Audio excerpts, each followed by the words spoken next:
Guru, Jaya Jaya Guru.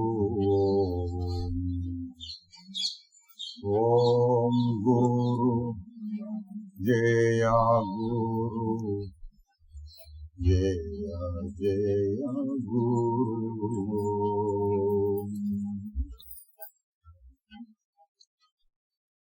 Om Guru, Jaya Guru, Jaya Jaya Guru.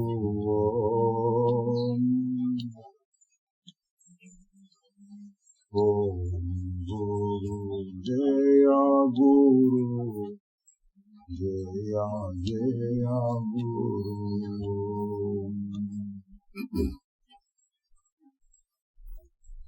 Om Guru, Jaya Guru, Jaya Jaya Guru.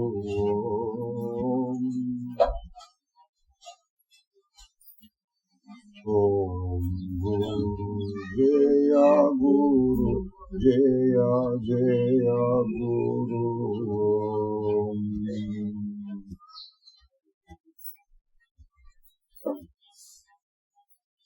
Om Guru, Jaya Guru, Jaya Jaya Guru.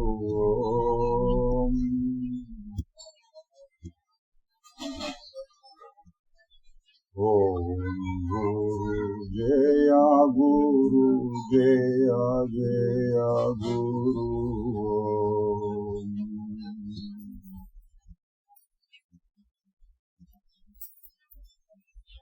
Om Guru, Jaya Guru, Jaya Jaya Guru.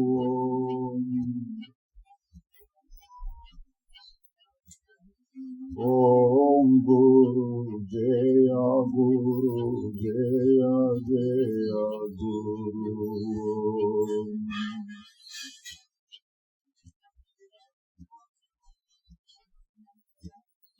Om Guru, Jaya Guru, Jaya Jaya Guru.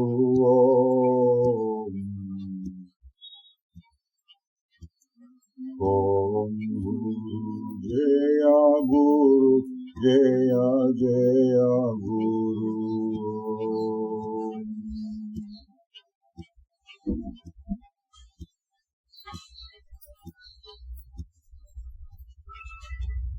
Om Guru, Jaya Guru,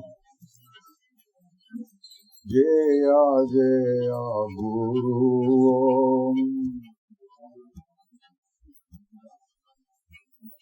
Om Guru, Jaya Guru, Jaya Jaya Guru.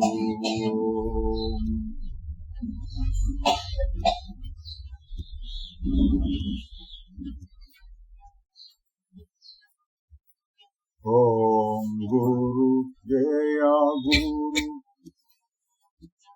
Jaya Jaya Guru.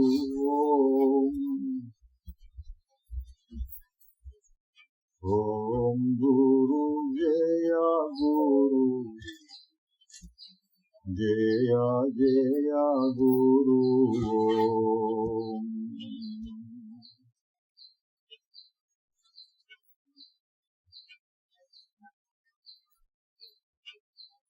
Varamuni Varamuni Varamuni Gurudeva.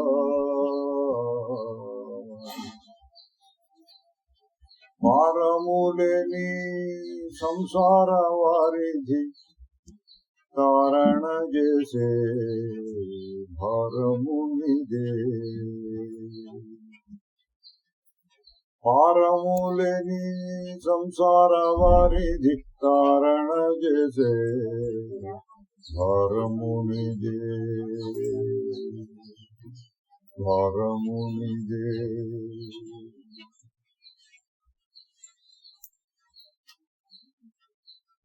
Indriya ganamu ishanatrayemu కటకట పెట్టగా కలుగదు నిస్మరణ ఇంద్రియ గణము ఈషణత్రయము కటకట పెట్టగా కలుగదు నిస్మరణ మోహములో పడి మూర్ఖుడనగు వేళ నీపై చిత్తము నిలుపగలేను మోహములో పడి మూర్ఖుడనగు వేళ నీపై చిత్తము నిలుపగలేను అప్పుడు నన్ను తప్పింపు మనసు ఇప్పుడే నిన్ను ఎంతెంతో ప్రార్థింతు అప్పుడు నన్ను తప్పింపు మనసు ఇప్పుడే నిన్ను ఎంతెంతో ప్రార్థింతు ఇప్పుడే నిన్ను ఎంతెంతో ప్రార్థింతు నేను జ్ఞానమునా నిన్ను మరచినాను కరుణామయుడా మరవకు నన్ను నేను జ్ఞానమున నిన్ను మరచినాను కరుణామయుడా మరవకు నన్ను నేను జ్ఞానమున నిన్ను మరచినాను కరుణామయుడా మరవకు నన్ను కరుణామయుడా మరవకు నన్ను భారము మీదే భారము మీదే భారము మీదే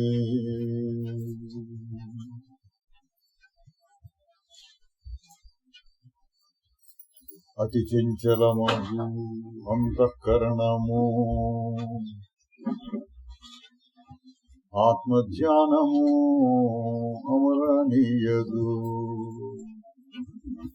అతి చంచలమగు అంతఃకరణము ఆత్మధ్యానము నమరనీయదు బహిర్ముఖంబగు ప్రవృత్తి నన్ను బహువిధములా భంగపరచును బహిర్ముఖంబగు ప్రవృత్తి నన్ను బహువిధముల భంగపరచును అభ్యాస వైరాగ్య ఆచరణ సలుపగా శక్తి చాలదు నాపై జాలి చూపుము తండ్రి అభ్యాస వైరాగ్య ఆచరణ సలుపగా శక్తి చాలదు నాపై జాలి చూపుము తండ్రి జాలి చూపుము తండ్రి నీయందు నా మనసు నీవే నిలబెట్టి సులువైన మార్గము చూపించి చేరించు నీ కడకు సులువైన మార్గము చూపించి చేరించు భారము నీదే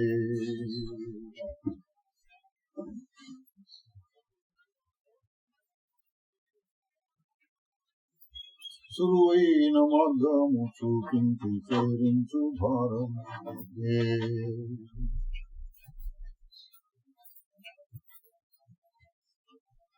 ఆపన్నుండను అభయము నాకొసగి యోగక్షేమములా నీవే యోజించు తండ్రి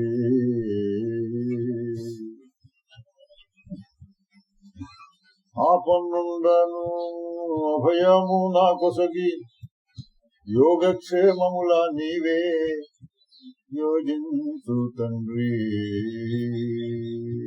భారము నీదే భారము నీదే భారము నీదే భారము నీదే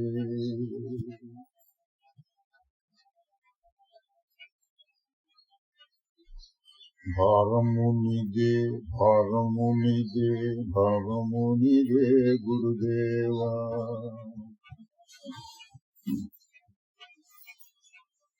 భారమునిదే భారమునిదే భారమునిదే గురుదేవా. భారములేని సంసార వారిది కారణ చేసే భారమునిదే. భారములేని సంసార వారిది కారణ చేసే భారమునిదే. భారమునిదే భారమునిదే భారమునిదే.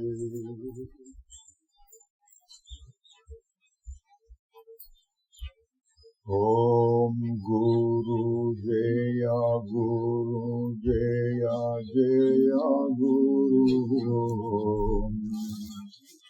ఓం గురు జయ గురు జయ జయ గురు. ఓం గురు జయ గురు జయ జయ గురు. ఓం గురు జయ గురు జయ జయ గురు. ఓం గురు జయ గురు జయ జయ గురు.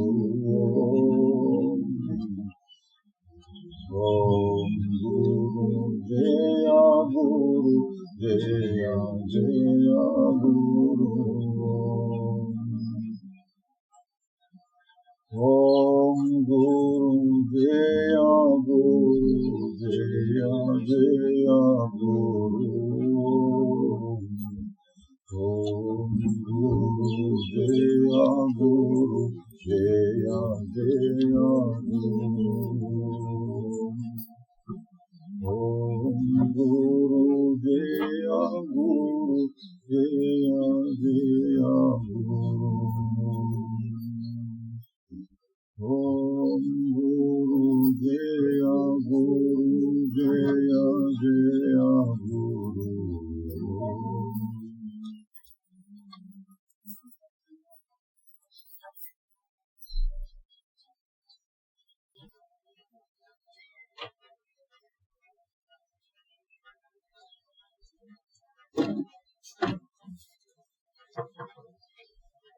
అహో జన్మ సమూహేపి నద్వైతం పశ్యతో మమ అరణ్యమివ సంవృత్తం క్వరతిం కరవాణ్యహం.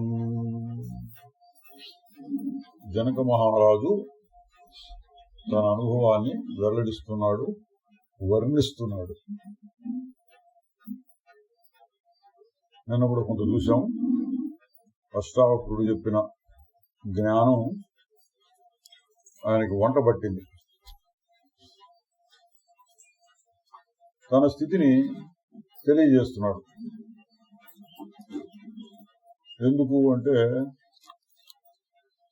నేను సరిగా అర్థం చేసుకున్నాను లేదా మీరు ఒకసారి విని నాకు చెప్పండి అని గురువు గారికి విన్నవించుకోవడం.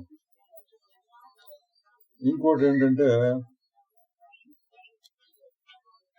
ఒక రకమైన ఉద్రేకం, సత్వోద్రేకం అంటారు. సత్వగుణం ఉద్రేకించి ఆ అనుభవం కలిగిన తరువాత ఆశ్చర్యము, ఆనందము వచ్చి దానిని కవిత్వంతో వర్ణిస్తున్నారు. ఆహా ఆహా ఆహా, ఏంటి నా స్వరూపం, ఏం నా స్వరూపం అని వర్ణిస్తున్నారు.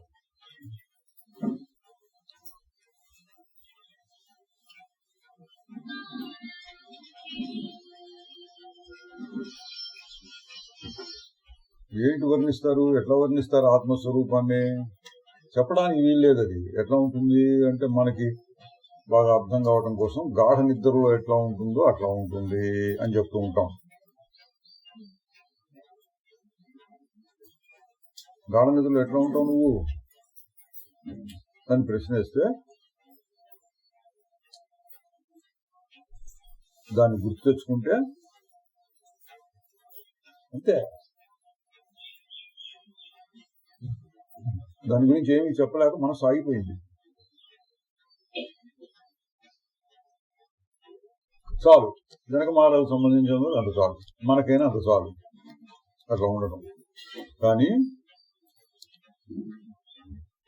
వర్ణిస్తున్నాడు. ఎందుకు వర్ణిస్తున్నాడు అంటే ఒకటి సత్వోద్రేకం, ఆయనకు ఒక రకమైన ఉద్రేకం కలిగింది. అంతకుముందు ఎన్నడూ అనుభవించినట్టుగా ఉన్న విషయం కొత్తగా ఒకటి వచ్చేటప్పటికి ఆహా ఆహా అని ఆశ్చర్యాన్ని వర్ణిస్తున్నాడు. ఇంకో రకంగా చెబితే మన కోసం ఈ శాస్త్రం రాయబడింది. ఆయన చేస్తున్నటువంటి వర్ణనను అనుసరించి మనం కూడా మనస్వరూపాన్ని, జనక మహారాజు చెప్తున్నాడంటే ఆయన యొక్క ఆత్మ మాత్రమే అట్లా అని కాదు, ఇది అందరికీ సరిపోయేటటువంటిది, ఏ జీవికైనా సరిపోతుంది. జనక మహారాజు యొక్క ఆత్మ ఎట్లా ఉందో మన ఆత్మ కూడా అట్లాగే ఉంటుంది. అందుకని ఆ వర్ణన వింటూ ఉన్నప్పుడు ఆహా ఆహా అని మనకు కూడా ఆనందం, ఆశ్చర్యం కలుగుతుంది.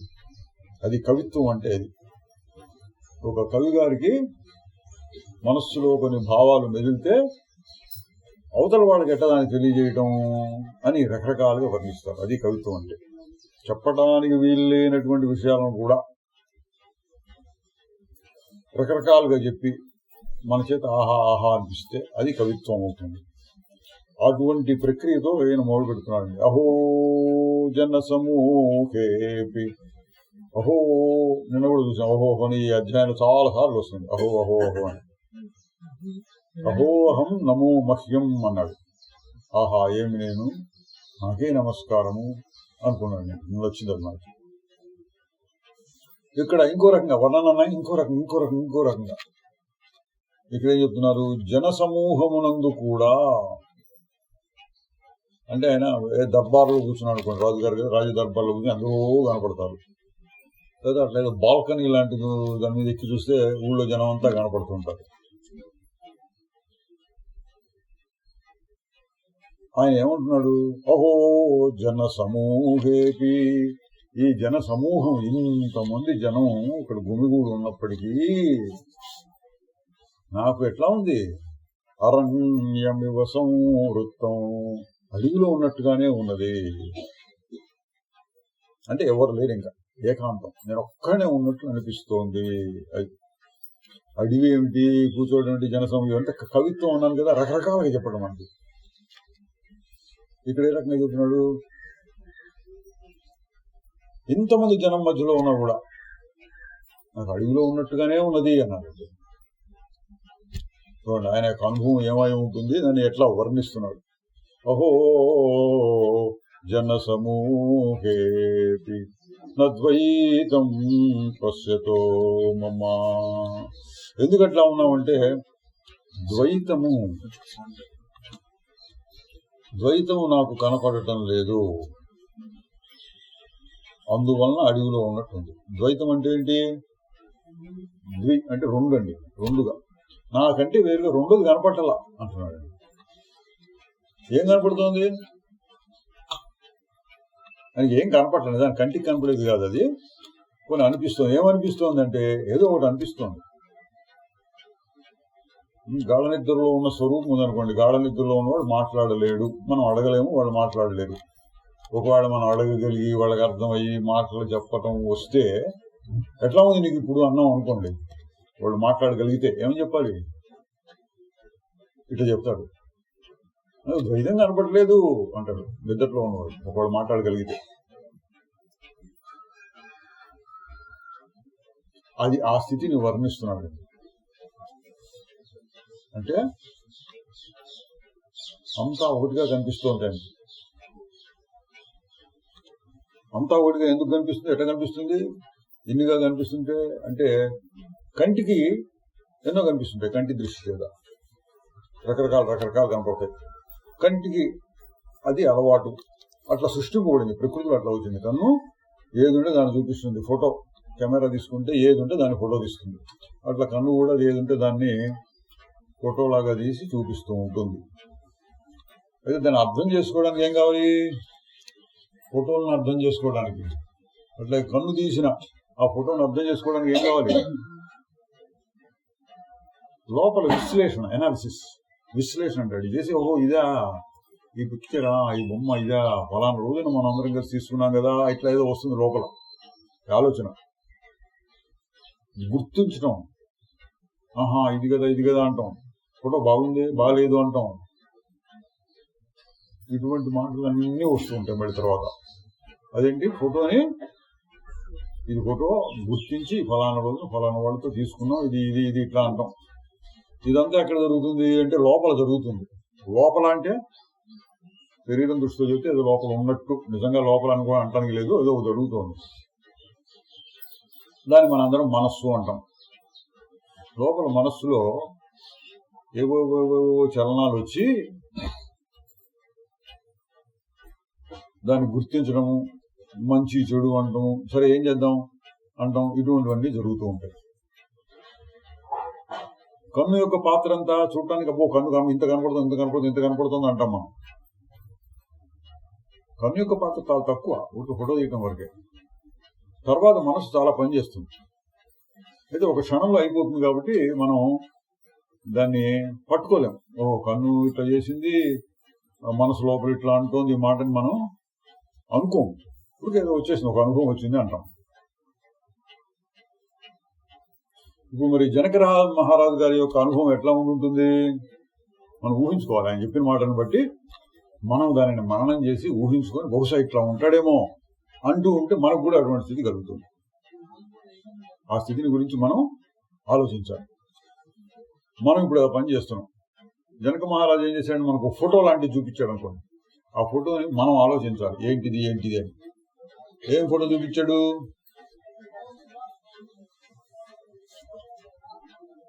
అహో జన సమూహేపి నద్వైతం పశ్యతో మమ. ఆహా, జన సమూహంలో కూడా నాకు రెండోది కనపడలేదు అన్నాడండి. ఇది ఆయన మనకిచ్చిన భావం. దీన్ని మనం విశ్లేషణ చేసి ఏమిటి ఇది అని మననం చేస్తుంటే ఆ అనుభవాన్ని మనం పొందాలి. చెప్పిన వాడు చెప్పిన కవులు కొన్ని మాటలు వాడారనుకోండి, కొన్ని మాటలు శబ్దాలే మనకు అర్థం కావు. ఆయన ఏ అలంకారం వాడాడు మనకు తెలియదు. ఇవన్నీ తెలియజెప్పడానికి మనకి వ్యాఖ్యాతలు ఉంటారు, వ్యాఖ్యానం చేస్తుంటారు కవిత్వం. తెలుగు మాస్టర్ గారు ఉన్నారనుకోండి, తెలుగు పద్యాలు ఏవో చెప్తారు. చెప్పి ఆ పద్యంలో ఈ అర్థం ఉంది, ఈ అలంకారం ఉంది, ఇట్లా చెప్పాడు, ఈ కవి గారు ఫలానా ఆయన ఇంత బాగా రాశాడు, ఇవన్నీ చెప్తూ ఉంటారు. అట్లాగే ఇప్పుడు ఈయన చెప్పిన దాన్ని మనం అర్థం చేసుకోవాలి. ఏంటి ద్వైతమే కనపట్లేదంటాడు, రెండోది కనపట్లేదంటాడు ఏంటి అంటే ఇక్కడ రెండు ఉన్నాయి. మరి మా ఎవరితో మాట్లాడుతున్నావు? జన సమూహం అంటున్నావు. జన సమూహం కనపడిందా లేదా నీకు? కనపడితే ఉందంటున్నావా, కనపడకుండానే ఉందంటున్నావా? అంటే జన సమూహం ఆయనకి కనపడింది. అందుకని అహో జన సమూహేపి, జన సమూహములో కూడా ద్వైతం కనపట్టలేదు. ద్వైతం అంటే రెండోది కనపట్టలేదు. ఎట్లా కుదురుతుందండి? ఇంత జన సమూహంలో కూడా ఎట్లా కనపడుతుంది, కుదురుతుంది?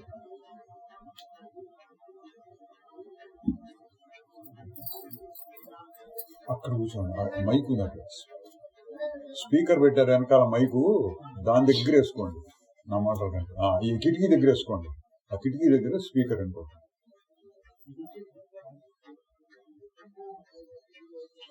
అహో జన సమూహేపి నద్వైతం పశ్యతో మమ.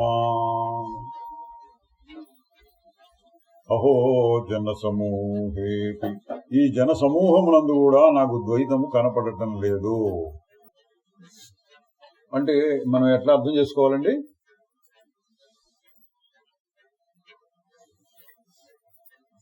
జన సమూహమునందు అంటే ఆయన కనపడుతుంది అనాలి. కన్ను ఉన్నాయి, జన సమూహం అని చెప్పడానికి కొంత మనస్సు కావాలి, అది కూడా ఉంది. ద్వైతం కనపడలేదు.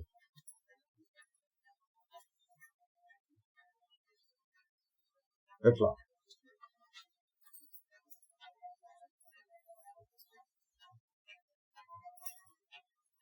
అంటే మనస్సు ఇట్లా అనుకోవాలి. మనం విశ్లేషణ అంటే కదా, మనం రెండు రకాలుగా పనిచేస్తుంది అన్నారు. ఒకటేమో అంత కనపడుతోంది, జన సమూహం అంటున్నాడు, బాగుంది. తర్వాత ఇంకోటి ఏంటి, ద్వైతం లేదు అంటున్నాడు. అది కూడా మనసు చెప్పే మాట.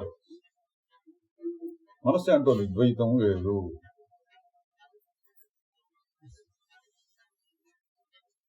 అంటే లోపల మనస్సు ఇంకొక రకంగా చూస్తోంది.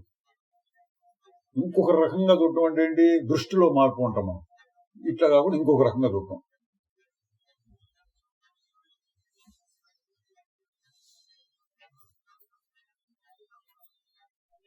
ఎట్లా కుదురుతుంది అంటే చాలా ఉదాహరణలు చెప్తుంటారు మనకి. సినిమా తెర మీద బొమ్మలు వస్తున్నాయి అనుకోండి, ఆహా అనే కథలో నిమగ్నం అయిపోతే అయ్యో అయ్యో పాపం, నవ్వించినప్పుడు నవ్వడం, ఏడ్పించినప్పుడు ఏడవడం, భయపెట్టినప్పుడు భయపడటం, ఇవన్నీ జరుగుతుంటాయి మనకి. అయినా ఇదంతా సినిమాయే అన్నాం అనుకోండి, సినిమాయేగా నిజం కాదు అన్నాం అనుకోండి, అప్పుడు ఎట్లా ఉంటుంది? కనపడటానికి సినిమా కనపడుతోంది, అందులో రకరకాల సన్నివేశాలు కనపడుతున్నాయి, కానీ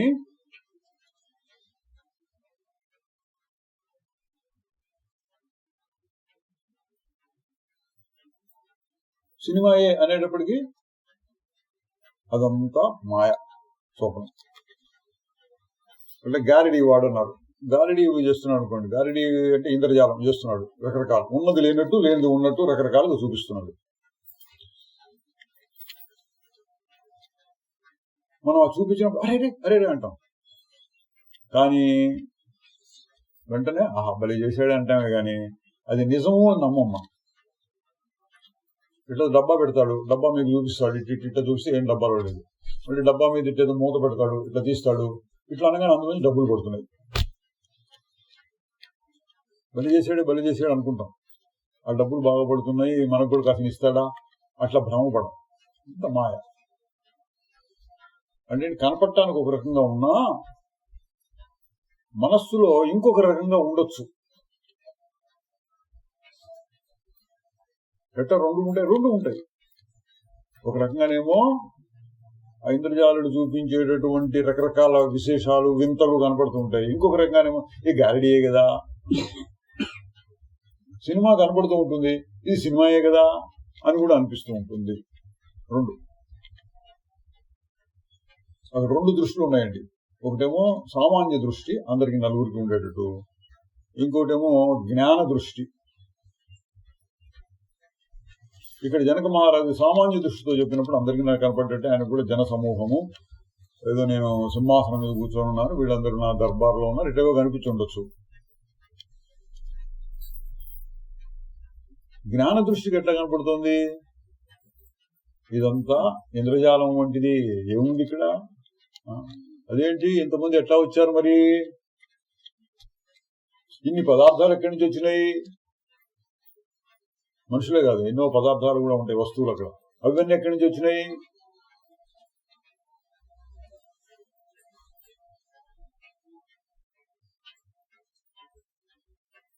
ఎక్కడి నుంచి వచ్చినాయి అంటే మామూలుగా మనం చెప్తాం, వీళ్ళందరూ వాళ్ళ తల్లి కడుపుల్లో నుంచి వచ్చారు, అది వస్తువులన్నీ భూమిలో నుంచి వచ్చినాయి, వాటిని ఏదో స్తంభాల్లాగానో కప్పులాగా లేకపోతే ఫ్లోరింగ్ లాగా ఏదో చేశారు, ఇట్లాంటివన్నీ చెప్పుకోవచ్చు.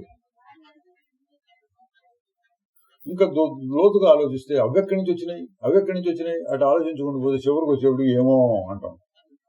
అసలు భూమి మొత్తం ఎక్కడి నుంచి వచ్చింది? భూమిలో ఇన్ని వస్తువులు, ఇన్ని జీవులు, జంతువులు ఉన్నారనుకోండి, వాటి కొంతవరకు మనం చెప్పగలుగుతాం. ఎట్లా వచ్చినాయి అంటే ఈ విత్తనం పెడితే కాసిన నీళ్లు వస్తే ఈ మొక్క వస్తుందండి, ఈ చెట్టు అవుతుందని ఇట్టేవో కొంత మనం పైన చెప్పగలుగుతాం. ఈ మనుషులు ఇట్లా పుట్టారు, ఈ జంతువులు ఇట్లా పుట్టారు, ఈ ఇల్లు ఇట్లా కట్టుకున్నాం, ఇవన్నీ చెప్తుంటాం. కొంచెం లోతుగా ఆలోచిస్తే ఇవన్నీ భూమిలో నుంచి వస్తున్నాయి అంటాం. తర్వాత ఇంకో మాట అడిగి, అసలు భూమి ఎక్కడి నుంచి వచ్చింది అంటే ఏమిటో ఎంత వింత విశేషంగా ఉంటుంది, ఏమిటో చెప్పండి, మన విచిత్రంగా ఉంటుంది. అసలు భూమి ఎందుకు వచ్చింది, అసలు ఎందుకు రావాలి భూమి, ఏమైంది భూమి రాకపోతే ఏమైంది? ఇదంతా చూసి దానికి కూడా చెప్పాను, భూమి ఎక్కడి నుంచి వచ్చిందంటే సూర్యుడి నుంచి వచ్చిందేమో, సూర్యుడి నుంచి ఒక ముక్క ఊడిపడి భూమిలాగా అయింది, ఇక్కడ సైన్స్ లో చెప్తారు. పూర్వం అయితేనేమో బ్రహ్మదేవుడు సృష్టించాడు పంచభూతాలని, అందులో భూమి ఒకటి, ఇట్లా చెప్పేవాళ్ళు. మళ్ళీ ఇంకో ప్రశ్న వేసుకుంటూ పోతే చివరికి వచ్చేవాడు ఏమో అనాల్సి వస్తుంది. లోతుగా ఆలోచిస్తే ఇదేమీ మనం చెప్పలేం. చివరికి వచ్చేవాడు ఏమీ తెలియదు, దాన్ని అజ్ఞానం అంటారు, అవిద్య అంటారు. ప్రపంచం అంతా ఎక్కడి నుంచి వచ్చిందంటే ఏమి చెప్పలేని దాంట్లో నుంచి వచ్చింది. దేన్ని ఆలోచించిన చివరికి వచ్చేవాడు ఏం చెప్పలేం మనం, ఏమో అట్లా ఉంటుంది. దాన్ని ఇంకొక రకంగా ఆలోచించవచ్చు. ఈ భూమి ఇక్కడ ఉంది, ఇది ఇట్లా ఇట్లా కాకుండా జనక మహారాజ సభలో ఇన్ని వస్తువులు ఉన్నాయి, ఇంతమంది మనుషులు ఉన్నారు, ఎక్కడి నుంచి వచ్చారు ఏమిటి అన్నారు అనుకోండి. ఇంకో రకంగా చెప్తే ఎట్లా ఉంటుంది, వాళ్ళందరూ నా కళ్ళల్లో ఉన్నారు. ఎందుకు, నేను కళ్ళతో చూస్తున్నా కదా, ఎక్కడున్నారు ఆ బొమ్మలన్నీ నా కళ్ళల్లో పడ్డాయి, లోపల ఫోటోలు జరుగుతున్నాయి, వీడియో అనమాట, వీడియో జరుగుతుంది. సరే, ఆ కళ్ళల్లో పడ్డ వాటిని ఎట్ట తెలుసుకుంటున్నావు నువ్వు, నీకు ఎట్ట తెలిసినవన్నీ ఇన్ని ఉన్నాయని అంటే లోపల ఏదో ఆలోచన వచ్చింది. ఇంతమంది లెక్క పెడితే 1, 2, 3, 4, 5 ఫలానా ఫలానా పేర్లు ఇవన్నీ తెలుస్తాయి. లోపల ఏదో జరుగుతోంది, దాన్ని మనస్సు అన్నారు. అక్కడ వరకు చాలా మన తేలిక తెలుస్తుంది, అందరికీ తెలుస్తుంది. ఎట్లా తెలుస్తున్నాయి ఇవన్నీ అంటే మనసులో ఏదో జరుగుతోంది, వీటన్నింటినీ గుర్తిస్తున్నాను, వీటికి పేర్లు పెడుతున్నాను, మంచి చెడు అంటున్నాను, ఇన్ని లెక్క కడుతున్నాను, ఇదంతా లోపల జరుగుతోంది మనస్సు.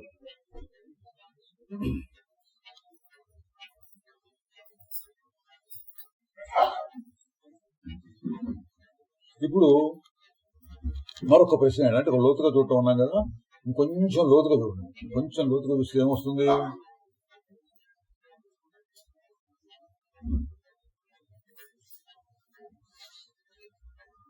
అదే కన్ను చూస్తుందన్నాం. కన్ను ఎట్లా తెలుస్తుంది అంటే లోపల మనస్సు ఏదో జరిగి ఇట్లా ఎట్లా ఇట్లా ఎట్లా అంటుంది అన్నాం. అంతవరకు తేలిగ్గా తెలుస్తుంది. తర్వాత కొంచెం సూక్ష్మంగా చూడాలి, సన్నటి వస్తువు కోసం వెతికినట్టు.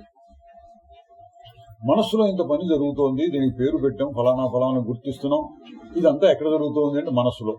మనస్సులో జరుగుతోంది అంటే అక్కడ ఒక మెట్టు ఎక్కినట్టు అనుకోండి మనం. తర్వాత ప్రశ్న ఏంటి, మనస్సులో జరుగుతోందని ఆ మనస్సు నీకెట తెలిసింది అని అనుకో. మనస్సులో ఈ పనులు జరుగుతున్నాయి, నీకెట తెలిసింది?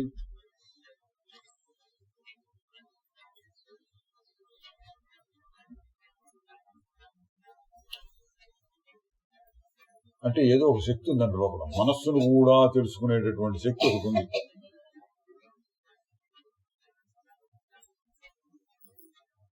ఓం గురు జయ గురు అని అనుకోండి.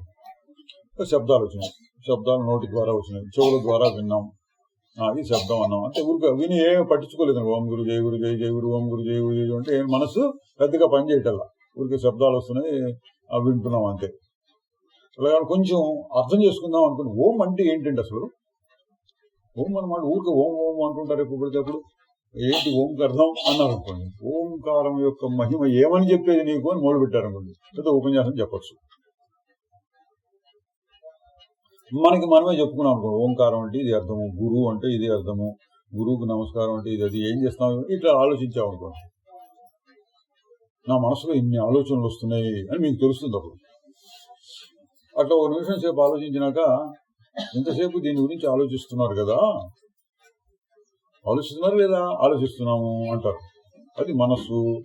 మీకు ఎట్లా తెలిసింది ఇన్ని ఆలోచనలు వస్తున్నట్టు?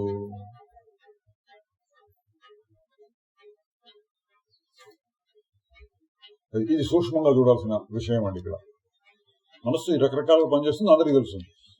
మనస్సు పనిచేస్తుందని నీకెట తెలిసింది అంటే మనస్సును కూడా తెలుసుకునేటటువంటి శక్తి ఒకటి ఉన్నది.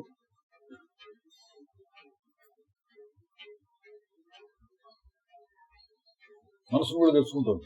మనసులో ఈ ఆలోచన ఇట్లా ఆలోచన. ఓసారి మనసులో ఏదో బాధ కలిగిందండి, దుఃఖం, ఏడుపు వస్తుంది. ఏం చేస్తున్నావు ఇప్పుడు, నా మనసు చాలా బాధలో ఉంది, చాలా దుఃఖంగా ఉంది, నాకేం తోచట్లేదు, ఇట్లాంటి మాటలు చెప్తూ ఉంటాం. నీకెట తెలిసింది మనసులో దుఃఖం ఉంది, మనసుకి ఏం తోచట్లేదు అని? అంటే దాన్ని కూడా తెలుసుకునే శక్తి ఉన్నది. మనస్సు ద్వారా జనసమూహం రకరకాల పదార్థాలను తెలుసుకున్నట్లుగా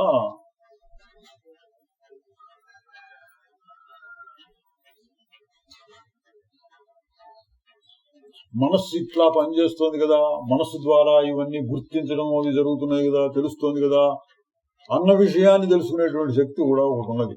ఇది సూక్ష్మంగా తెలుసుకోవాలి.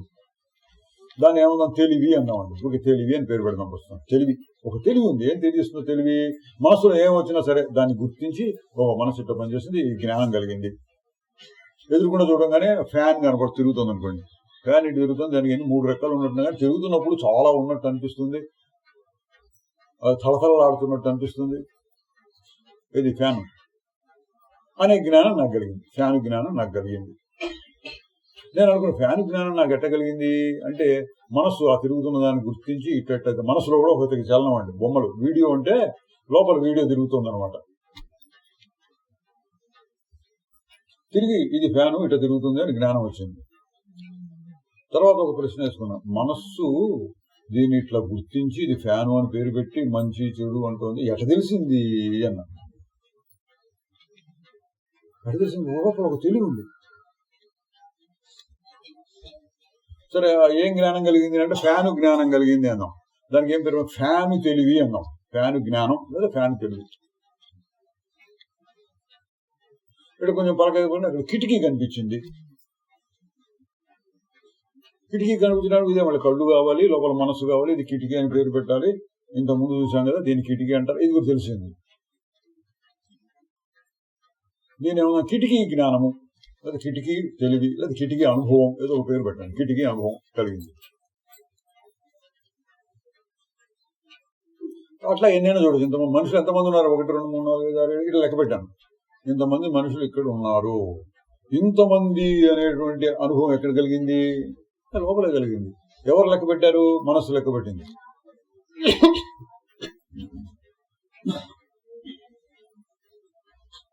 లెక్క పెట్టి ఒక జ్ఞానం కలిగింది. ఇంతమంది జ్ఞానం, ఇంతమంది అనే జ్ఞానం కలిగింది.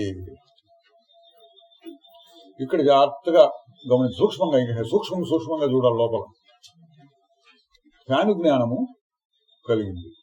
తలకాయ తిప్పంగానే కిటికీ జ్ఞానము కలిగింది. ఫ్యాను జ్ఞానం ఏమైంది? ఎక్కడికి పక్కకు పోయింది. ఫ్యాను జ్ఞానాన్ని వదిలేసి కిటికీ జ్ఞానం దగ్గరికి వచ్చాం. కాసేపైన కిటికీ జ్ఞానం వదిలేసి మనుషులు ఎంతమంది ఆ జ్ఞానంలోకి వచ్చింది. అంతకుముందు కలిగిన 2 జ్ఞానాలు పోయినాయి, అనుభవాలు. సరే ఇవెందుకు? ఎట్లాగో జ్ఞాపకాలు ఉన్నాయనుకోండి. ఇప్పుడు అడిగాను ఏమేం చేశావంటే, కిందటి 1 నిమిషం సేపు నువ్వేం చేసావంటే ఫ్యానును చూశాను, ఫ్యాను అనుభవం కలిగింది. కిటికీని చూశాను, కిటికీ అనుభవం కలిగింది. ఈ గదిలో ఉన్న మనుషులందరినీ ఇటు చూశాను, మనుషుల యొక్క అనుభవం కలిగింది అన్నాం. ఇప్పుడు ఎన్ని రకాలుగా ఉన్నాయండి? ఒక ఉదాహరణలో 3 రకాల అనుభవాలు ఉన్నాయి, 3 రకాల జ్ఞానాలు. ఎవరికి కలిగినాయి ఈ జ్ఞానాలు అంటే ఏమంటాం మనం? నేను, నాకు. నువ్వు ఎట్లా ఉన్నావు? ఫ్యాను జ్ఞానం కలిగినప్పుడు ఉన్నాను, కిటికీ జ్ఞానం కలిగినప్పుడు నేనున్నాను, ఈ మనుషుల యొక్క జ్ఞానం కలిగినప్పుడు నేనున్నాను. అంటే ఇవన్నీ మారిపోయే అనుభవాలు. మారుతున్నాయి. బయట చూసినవి మారిపోయే అనుభవాలు. లోపల ఉన్న అనుభవం ఇంకోటి ఉంది. అదేంటి? ఎవరు దీన్ని తెలుసుకుంటున్నారన్నప్పుడు నేను, అది మారకల్లా. ఇది గుర్తించండి. ఫ్యాను జ్ఞానం కలిగినప్పుడు నాకు కలిగిందన్నాం, కిటికీ జ్ఞానం కలిగినప్పుడు నాకు అన్నాం, మనుషులకు జ్ఞానం కలిగినప్పుడు నాకు అన్నాం. ఆ నాకు అంటే నేను. ఆ నేను అనుభవం ఒకటే రకంగా ఉంటుంది. అది నాకే కలిగింది, ఇది నాకే కలిగింది, ఇది నాకే. ఎవరు? నేను. ఎవరు దీన్ని తెలుసుకున్నారు? నేను. ఆ అనుభవం ఒకటిగా ఉంటుంది. అంటే అనుభవాలు మారిపోతూ ఉన్నప్పుడు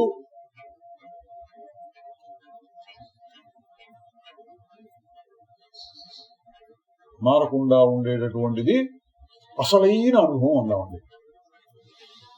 లఘువాక్యం చూసిన కింద సరే ఇప్పుడు మనం అందులో వచ్చింది క్షణే అన్యథాభూతాన్ని. ఒక క్షణానికి ఈ అనుభవాలు, చిన్న అనుభవాలు మారిపోతున్నాయి. క్షణక్షణం వేరైపోతున్నాయి. ఇవి బుద్ధి వృత్తులు, ధీవికల్పములు ఉన్నారు. బుద్ధి వృత్తులు మారిపోతున్నాయి. చైతన్యం మటుకు మారటం లేదు అన్నారు. చైతన్యం జ్ఞానం. ఇక్కడ జ్ఞానం అనే మాట సందర్భానుసారంగా అండి. నాకు ఫ్యాన్ జ్ఞానం కలిగింది అన్నప్పుడు అది కూడా జ్ఞానమే, అదొక రకం. కిటికీ జ్ఞానం అదొక రకం. ఇక్కడ అసలైన జ్ఞానం అంటే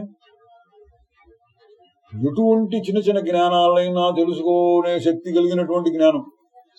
ఫ్యాను జ్ఞానం నాకు కలిగింది, నాకే కలిగింది. అది కిటికీ జ్ఞానం నాకు కలిగింది, నాకే కలిగింది. అది మారకుండా ఉండే జ్ఞానం.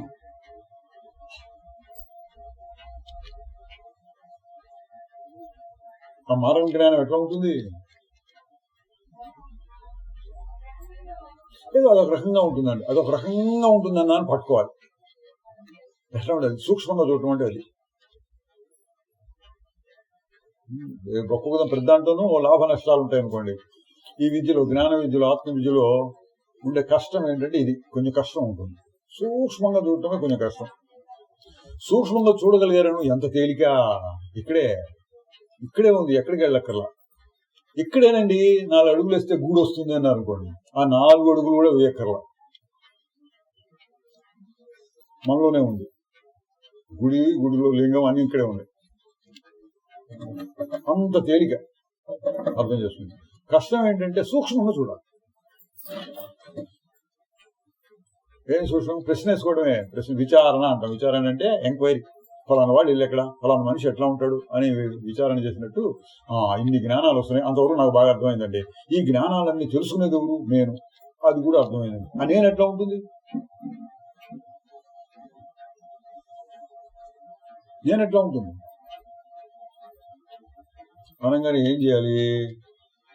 ఈ అనుభవాలన్నిటినీ, బయట నుంచి వచ్చే అనుభవాలన్నింటినీ కాసేపు పక్కకు పెట్టి అక్కడ చూస్తే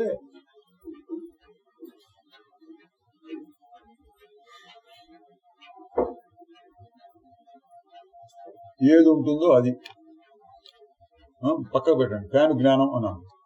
ఫ్యాన్ జ్ఞానం, కిటికీ జ్ఞానం, రెండింటి మధ్యలో ఏముంది? లేదా ఫ్యాన్ జ్ఞానం, కిటికీ జ్ఞానం మనుషులు ఆపండి ఒక్కసారి. ఏ జ్ఞానం వద్దు, ఆపండి, కళ్ళు మూసుకోండి, ఏం ఆపద్దు, ఏం చేయదు అన్నాం అనుకోండి. ఏం చేయకుండా కూర్చున్నాం.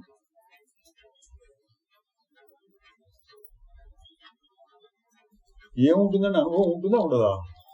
అబ్బే ఏం అనుభవం ఉందండి అనొచ్చు. కాదు, అక్కడే పట్టుకోవాల్సి వస్తుంది. ఏం అనుభవం ఉందంటే అన్ని అనుభవాలకి మూలమైనటువంటి అనుభవం ఉంది. ఆ అనుభవం పనిచేసినప్పుడు ఫ్యాన్ జ్ఞానం, కిటికీ జ్ఞానం, మనుషుల జ్ఞానం కలిగింది. ఈ పై జ్ఞానాలు, మారిపోయే జ్ఞానాలు, ఫ్యాను, కిటికీ, మనుషులు, ఇవి లేనప్పుడు తాను మాత్రమే ఉంటుంది.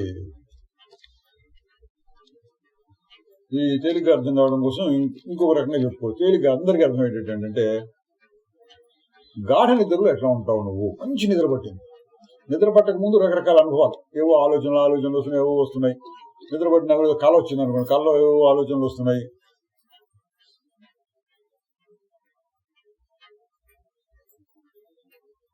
మంచి నిద్ర పట్టిన పెట్టా ఉంది.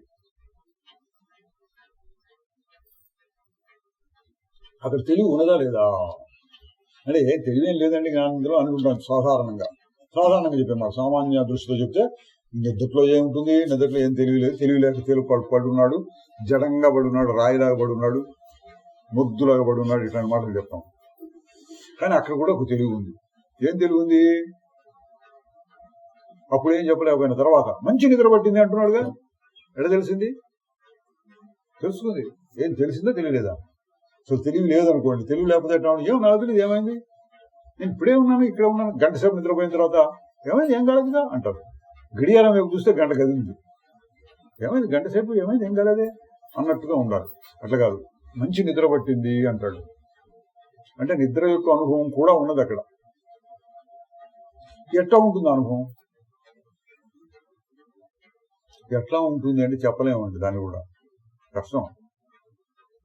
కానీ అందరి అనుభవంలో ఉంది కాబట్టి ఎట్లా ఉంది అని ప్రశ్న వేసుకుంటే, ఎవరికి వారు ప్రశ్న వేసుకోవచ్చు. గాఢ నిద్రలో ఎట్లా ఉంటాను నేను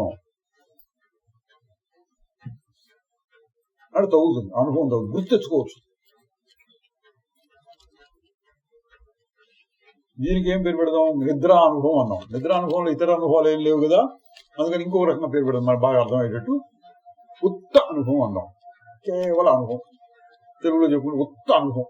రకరకాల అనుభవాలు కదా, ఉత్త అనుభవం, ఏమీ లేనప్పుడు ఉండే అనుభవం.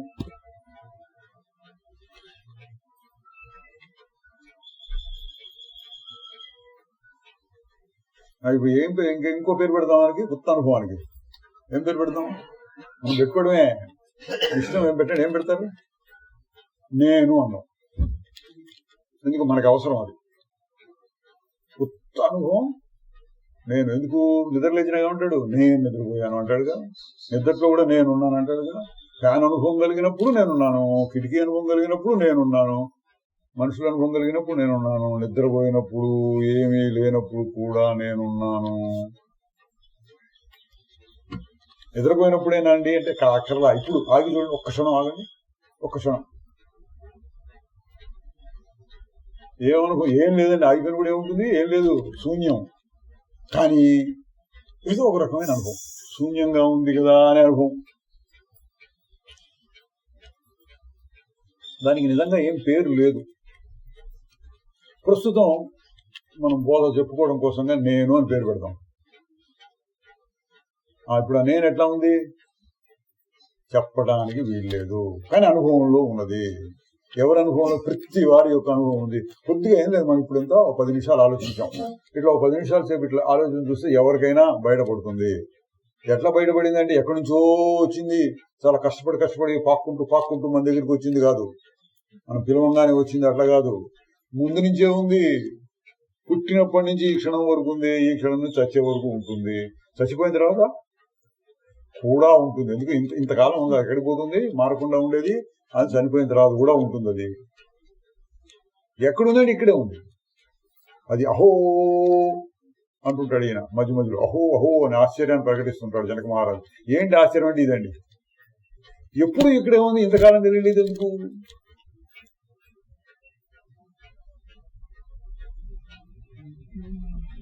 అది ఆశ్చర్యం. సరే, ఆశ్చర్యం ముందు మనం అయితే దాన్ని ఉపయోగించుకోవాలి. ఎట్లా ఉపయోగించుకోవాలి? ఏంటి ఉపయోగించుకునేది? ఇక్కడ నేను అంటమే, ఆ అనుభవమే నేను అంటే మనకు గొప్ప ఉపయోగం ఉంది. ఏంటి ఉపయోగం? భగవద్గీత మొదలు పెట్టడం చెప్పాడు. ఇక్కడ నువ్వు గాని, నేను గాని, వీడు గాని ఎవరు చచ్చేవాళ్ళు లేరు, అవినాశి, వికారం లేదు, మార్పు లేదు, నాశనం లేదు, ఎవరికీ లేదు. ఏంటి దానివల్ల లాభం అన్నాడు. ఏంటి దానివల్ల లాభం అంటే నత్వం శోచితు మరహది, నువ్వు బాధపడకూడదు, ఏడవకూడదు. దేనికి ఏడవకూడదు. వీడు చస్తున్నారని ఏడవకూడదు.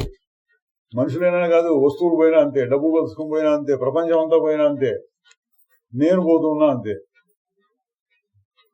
ఏమి ఇక్కడ బాధపడేది ఏం లేదు, ఏమి పోయేది లేదు. ఏం పోయేది లేకపోతే నాకేంటండి లాభం? నువ్వు ఉంటావు. నేనుంటే లాభం ఏంటండి? నేను మాత్రమే ఉంటే, అన్ని ఉంటే నా చుట్టూ వాటిని వీడితో సరదాగా కాసేపు కాలక్షేపం చేయొచ్చు. కానీ నేను మాత్రం ఉంటే నాకేంటి లాభం? నిద్రలో ఏంటి లాభం? నువ్వు మాత్రమే ఉన్నావుగా, నిద్రలో ఏమైనా లాభం ఉందా లేదా? నిద్రలో వేరే ఏం లేదు, నువ్వు మాత్రమే ఉన్నావు. ఏమైనా ఉందా అక్కడ నీకు లాభం నష్టం? లాభం లేదు, నష్టం లేదు. కానీ మనకి ఏది కావాలో అది ఉందండి. ఏది కావాలి మనకి? ఇప్పుడు ఆలోచన అసలు ఏం కావాలి మనకి? ఏం కావాలంటే ఇప్పుడు ఏ క్షణానికి అక్షరం ఇది కావాలి, కాసేపు అయింది ఇది కావాలి, అది అయిపోయింది ఇది కావాలి, ఎప్పటికప్పుడు ఇది కావాలి, అది కావాలి అంటుంటాం. కానీ అసలు మొత్తం మీద నీకేం కావాలి అని అడిగితే, మొత్తం మీద బాగా ఆలోచించిన వాళ్ళు చెప్పారు. మనం కూడా ఆలోచించి పెద్ద కష్టమే లేదు.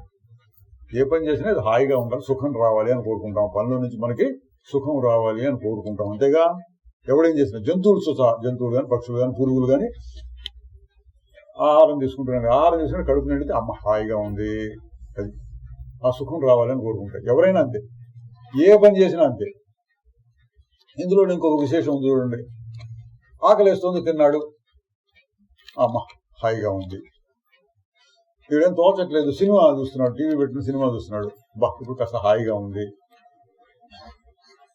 ఈ కడుపు నిండింది కానీ ఏదో ఇంకా తృప్తి లేదంటే ఒక్కపడేసుకొని నవ్వుతుంది. ఒక్కపడేసుకుని అట్ట తాంబూలం వేసుకుని అట్ట నవ్వుతున్నాడు కాసేపు. ఏదో మేకలు నాకినట్లు నెమరు వేస్తున్నాడు అనుకోండి.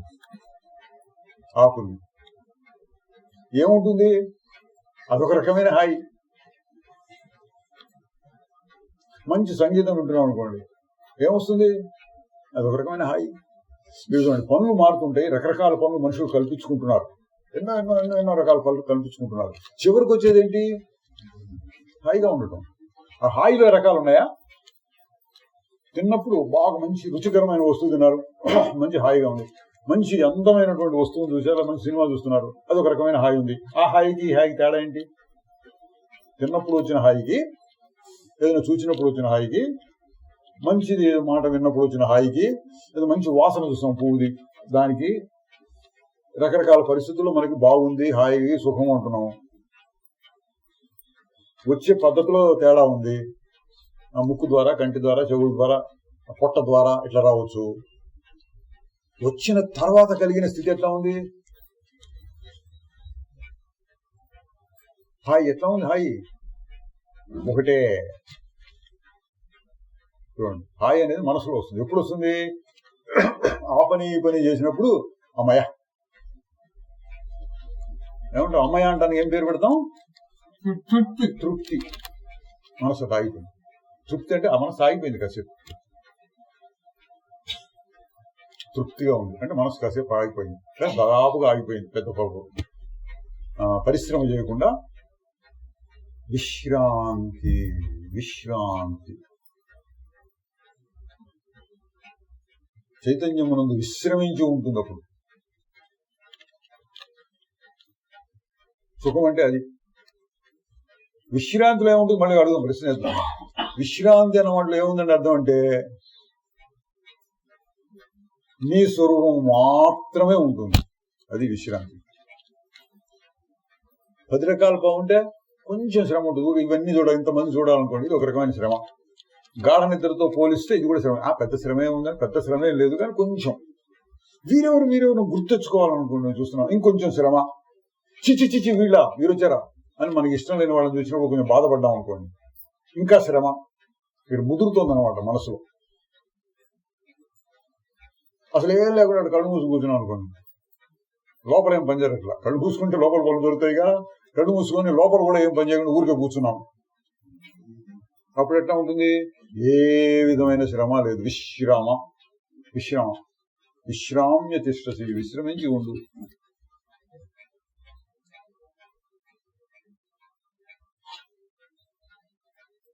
ఆ విశ్రమించి ఉన్నప్పుడు ఏముందని అసలు నిజంగా చెప్పక్కర్లా. ఇవన్నీ విశ్రమించి ఉండటమే, అంతే. ఉంటే హాయిగా ఉండు చాలు మనకి. కానీ కవిత్వంతో చెప్తున్నారు దీన్ని. ఎందుకని అంటే వినేవాళ్ళ కోసం, ఇట్లా వినబోయేవాళ్ళు. మనం వస్తామని తెలుసుకున్నాం. దీనికి జనక మహారాజుకి ఎప్పుడో రాసి పెట్టాడు మన కోసం.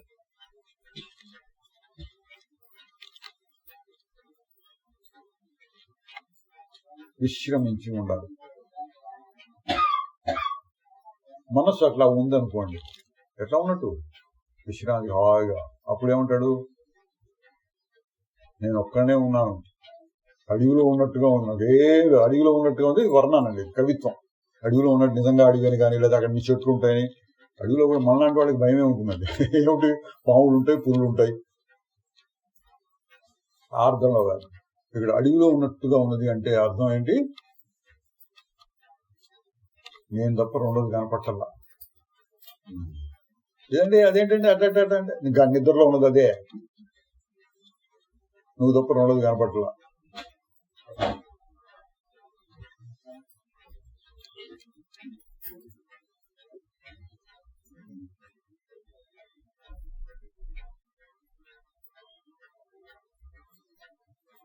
అంటే ఆ మనసు ఎట్లా ఉంది? అప్పుడు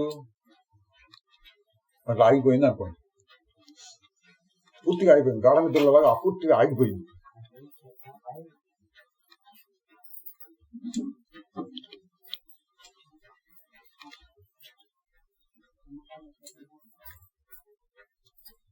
అప్పుడు ఏముంటుందండి? జనసమూహం ఉంటుందా? జనసమూహం కూడా ఉండదు. ఫ్యాను అనుభవం ఉండదు, కిటికీ అనుభవం ఉండదు, మనుషుల యొక్క అనుభవం ఏమీ లేదు. ఆగిపోయింది. అదొక రకమైన స్థితి అండి. జనక మహారాజ్ దాన్ని చూశాడు, పట్టుకున్నాడు. గురుగారు మొట్టమొదటి 2వ శ్లోకం 3వ శ్లోకం ఉపదేశంలో 2వ శ్లోకంలోనే చెప్పారు. దేహమును వేరు చేసుకుని చైతన్యమునందు విశ్రమించి ఉండు. ఇప్పుడే నీకు సుఖం, ఇప్పుడే శాంతి, ఇప్పుడే మోక్షం అన్నాడు. అది అర్థమైంది అనుకోండి. ఏమో విశ్రమించున్నాడు. ఆయన విశ్రమించుంటే ఈయన లేపుతాడు, తట్టి లేపుతాడు అనమాట. ఏమని? ఎంతసేపు అంటే విశ్రమించి ఉంటావు? ఎందుకంటే కష్టం. అట్లా ఉండిపోవడం కొద్ది మంది ఎవరో చేస్తారు. అట్లా దాని సమాధి స్థితి అంటారు. అట్లా ఆగిపోయి ఎక్కడో కోటికోళ్ళు అట్టా ఉండారు. ఎవరైనా బలవంతంగా లేపి తినరా అంటే కాస్త తింటాడు, బతుకుతాడు. లేదా శరీరం కూడా చనిపోతుంది. అట్లా ఉండదు. కాసేపు అయినా మళ్ళీ వస్తుంది మనస్సు. ఎందుకంటే అదొక మాయ. మనసు పనిచేస్తున్నప్పుడు ఏమైపోతాడు? మళ్ళీ పూర్వంలాగా అయిపోయినాడా? పూర్వంలాగా అయిపోలేదండి, కొంత మార్పుతో వచ్చాడు. ఎవరు? జనక మహారాజు ఆగిపోయిన విశ్రాంతిగా ఉండేటటువంటి అనుభవాన్ని పొంది మళ్ళీ ఈ ప్రపంచము బాహ్య స్మృతి అంటారు, ప్రపంచం ఇవన్నీ కనపడుతున్నాయి, అట్లా వచ్చాడు. కానీ ఒక మార్పు ఉన్నది. ఏం మార్పు? మనస్సులో ఒక మార్పు వచ్చింది.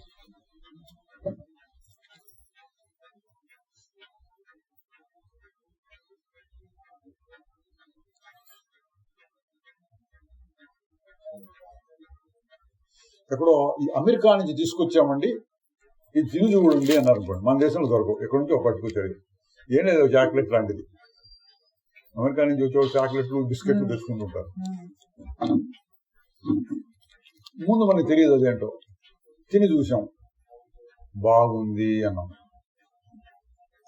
తర్వాత మళ్ళీ అక్కడ కనపడింది అనుకోండి, వెంటనే ఆ జ్ఞానం వస్తుంది, ఇది చాక్లెట్ బాగుంటుంది.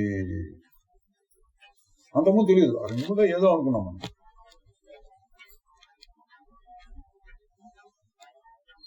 టీవీ అనేది మనం మొట్టమొదటిసారి చూసాం, అంతకుముందు తెలియదు మనకి. ఎవరో పెట్టించుకున్నారు, ఊరు మొత్తం మీద ఒకళ్ళు ఇద్దరు ధనవంతులు పెట్టించుకున్నారు, చాలా మంది తెలియదు. టీవీ వచ్చింది అనుకుని వెళ్ళారు అనుకోండి, ఒకసారి చూసొద్దామని. ఏదో కొత్త కోడలు వచ్చింది చూసొద్దామని వెళ్తుంటారు, టీవీని చూడడానికి వెళ్ళారు. అప్పుడు ఎట్లా ఉంటుందని అనుభవం? మొట్టమొదటిసారి టీవీని చూసినప్పుడు ఆహా ఆహా ఆహా అని ఆశ్చర్యంగా ఉంటుంది. ఎట్ట వస్తున్నాయి బొమ్మలు, ఎట్ట వస్తున్నాయి, ఎక్కడో ఏదో జరుగుతుంది, ఇక్కడ బొమ్మలు ఎట్లా వస్తున్నాయి, ఆశ్చర్యం. చూసి ఇప్పుడు అలవాటు పోయి ఆశ్చర్యం లేదు, కానీ నిజంగా ఎంతో ఆశ్చర్యం. ఎక్కడి నుంచో సిగ్నల్స్ వస్తున్నాయంటే ఇక్కడ బొమ్మలు పడుతున్నాయి.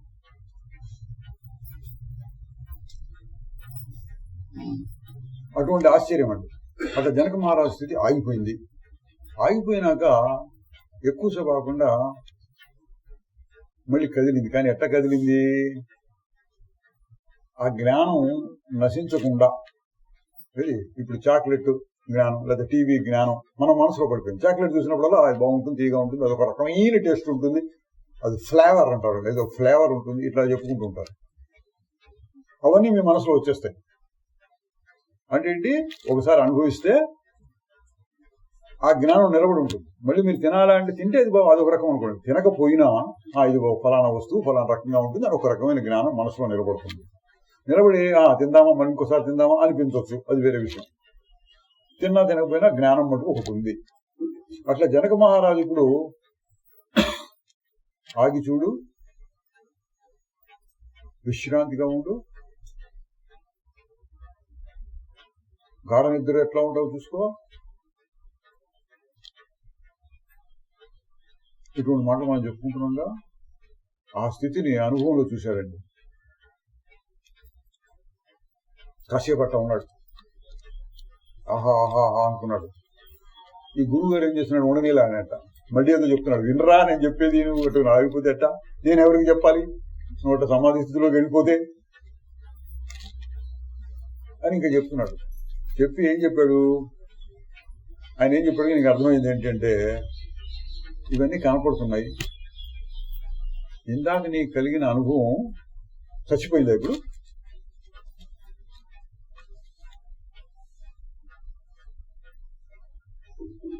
ఇప్పుడు ఉందా లేదా? ఫ్యాన్ అనుభవం ఉంది, కిటికీ అనుభవం అనగానే ఫ్యాన్ అనుభవం పోయి కిటికీ అనుభవం వచ్చింది. ఒకేసారి రెండు చోట్ల మనం దాన్ని చూసాం, ఆ అనుభవం, దీన్ని చూసాం, దీని అనుభవం. ఇటు పక్క చూస్తే ఆ చెట్టు అనుభవం, ఇప్పుడు చూస్తే ఏదో ఒకటి వస్తుంది, ఆయన పోతున్నాయి, పాత అనుభవాలు పోతున్నాయి, కొత్త అనుభవాలు వస్తున్నాయి. రైట్, ఇట్లా సరే అన్నమాట. అది ఆత్మ యొక్క అనుభవం కూడా అట్లా పోతోందా? ఇది ప్రశ్న. అక్కడ కళ్ళు మూసుకున్నాం, ఆగి చూడు, గాఢ నిద్రలో ఎట్లా ఉంటావు చూసుకో.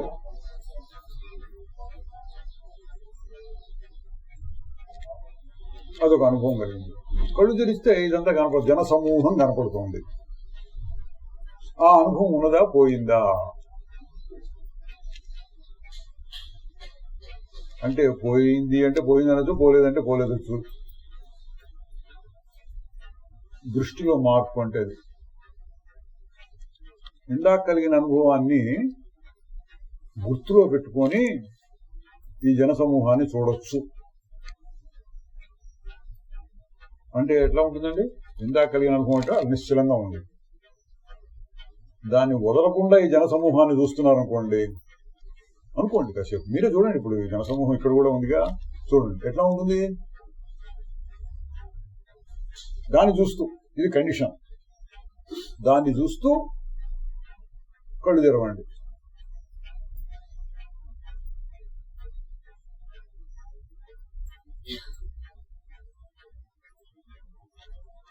దాన్ని చూస్తూ కళ్ళు తెరిస్తే ఎట్లా ఉంటుందంటే, ఫోటో తీస్తోంది కన్ను, వీడియోను ఫోటో తీస్తోంది, కానీ దీని గురించి ఆలోచించటల్లా.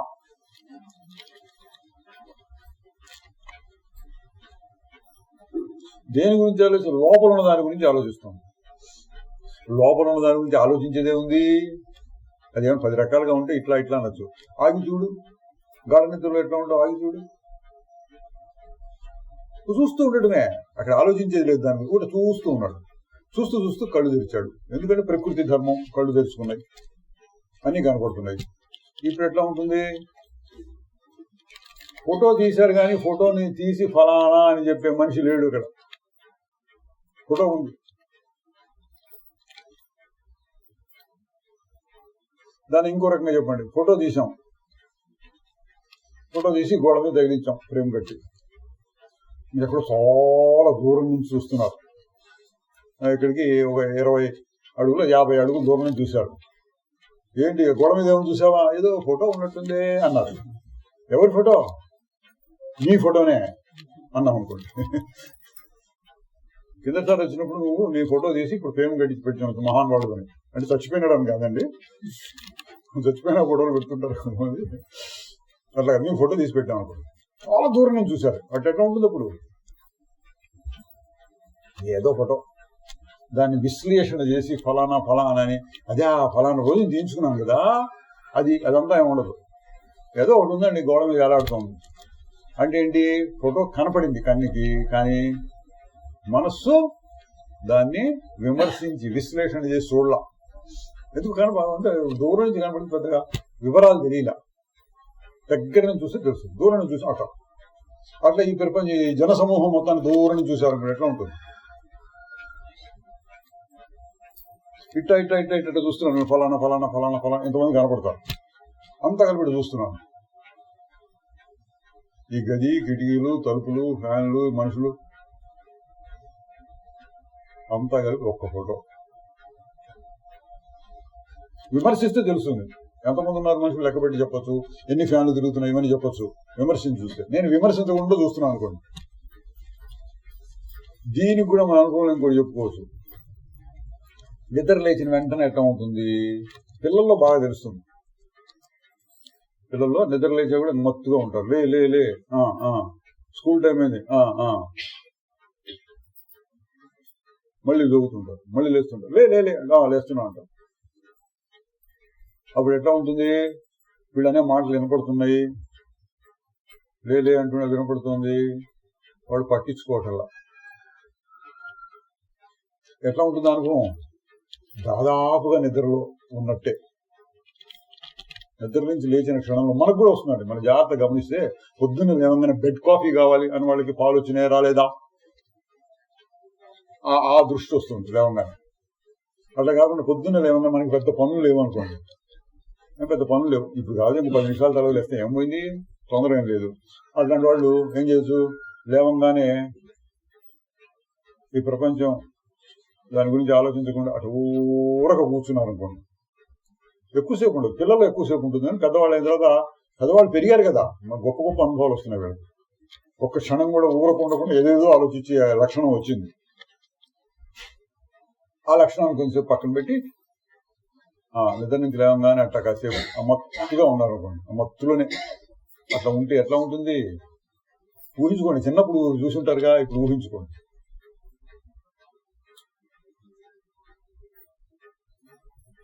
అన్ని వినపడుతూ ఉంటాయి, చుట్టుపక్కల జరిగేవి కళ్ళు తెరిస్తే కనపడుతూ కూడా ఉంటాయి. వివరం లేదు దాని. వివరము, విమర్శ, విశ్లేషణ ఇట్లాంటివి ఉండవు. ఊరగా ఏదో అనుభవం కలుగుతోంది అంటే వాడు ఏ అనుభవం ఉన్నాడు? ఇక నిద్ర అనుభవం గట్టిగా ఉంది. ఇవన్నీ పైన కనపడుతున్నాయి.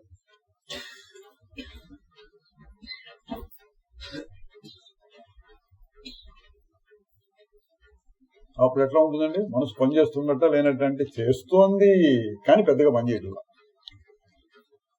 అట్లా ఇక్కడ అహో జన సమూహేపి అన్నాడు. జన సమూహం, జనాలంతా కలిపి ఒక్క ఫోటోలాగా చూసామనుకోండి.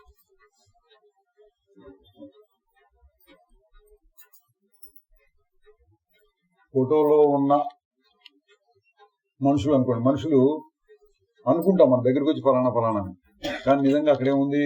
రంగులు, కాగితం మీద రంగులు అద్దారు.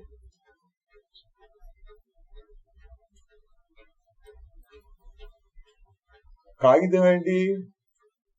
అది ఓ బొమ్మలో భాగం. రంగులు అద్దారు, రంగులు కూడా ఒక కాగితంలో భాగం. కాగితం అనండి, బొమ్మ అనండి. వివరం ఎప్పుడు? మనసు చూసినప్పుడు ఫలానా ఈ రంగు ఇది కాగితం, ఇట్లా మనసు చెబుతుంది. ఏం చెప్పకుండా చూస్తుంటే ఏంటో బొమ్మ, అంతే ఒక కాగితం. అట్లా ఇక్కడ అహో జన సమూహేపి, నేను జన సమూహాన్ని చూస్తున్నాను ఇప్పుడు ఇంతమంది. ఇక్కడ ఇవి ఎట్లా ఉండాలి మీరు ఊహించుకోండి. ఫ్యాన్లు, తలుపులు, కిటికీలు, మనుషులు, కుర్చీలు, ఇవన్నీ కలిగి ఉన్నటువంటి ఆకాశం ఉందా లేదు? ఆకాశం అంటే ఖాళీ ఉంటే కదా ఇంతమంది ఉంది. ఈ ఖాళీ స్థలం అంతా కలిపి ఒక బొమ్మ.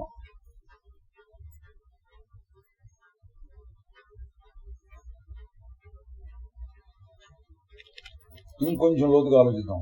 అంతా కలిపి ఒక బొమ్మ అన్నాం కదా. ఈ బొమ్మ ఎవరికి తెలుస్తోంది? ఎవడు తెలుసుకునేవాడెవడు? ఇదంతా ఒక బొమ్మ అనే అనుభవం లోపల కలుగుతోంది. ఇందాక చెప్పుకున్నాం, ఫ్యాను అనుభవము, కిటికీ అనుభవము, మనుషుల యొక్క అనుభవం, చెట్టు యొక్క అనుభవం, రకరకాల అనుభవాలు, జ్ఞానాలు కలిగినట్లు అంతా కలిపి ఒక్కడిగా చూసేటటువంటి అనుభవం ఎవరికి కలుగుతోంది? అంతా కలిపి ఒక్కడిగా చూడటం అంటే ఏంటండి? మళ్ళీ చెప్తున్నా, అనుమానం పడద్దు. ఏం పట్టించుకోకుండా చూడటం. మంచి చెడు అనొద్దు, మనిషి అనొద్దు, జంతువు అనొద్దు, ఏమన్నా గాలి అనొద్దు, కిటికీ అనొద్దు, ఆకాశం ఏమనుకున్నా చూడక చూడటం అంటే ఆగిపోయింది.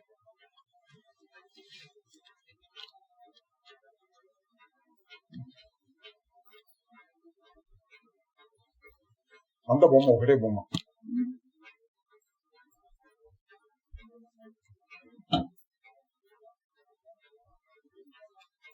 ఏ వివరం మీరు తెలుసుకోవాలనుకోవటం అక్కడ కనపడుతుంది. ఇంకొక ప్రశ్న వేద్దాం. ఇప్పుడు ఎవరికి అనుభవం కలిగింది? ప్రశ్న వేసుకోవడం అంటే దాన్ని చెడగొట్టుకోవడమే. ఇప్పుడు ఏదో అనుభవం కలిగింది అనుకోండి, అనుభవం గురించి ఆలోచించడం అంటే అనుభవం చెడిపోతుంది. అయినా పర్లేదు, మనకు అవసరం కాబట్టి కొంచెం చేద్దాం. ఒక్క అనుభవం అనిపిస్తుంది, ఒక్క బొమ్మ. ఎవరికి కలిగింది అనుభవం?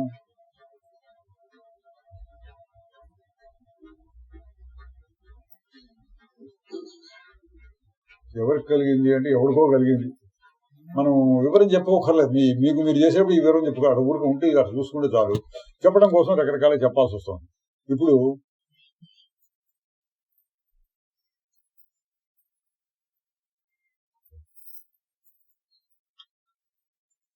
ఏమనుభవం ఉందండి? నిశ్శబ్దం. ఫ్యాన్లు పోయినాయి, ఆ మూత కూడా పోయింది. లౌడ్ స్పీకర్లు పనిచేయటల్లా. ఏ అనుభవం ఉంది ఇప్పుడు? నిశ్శబ్దమే భజన.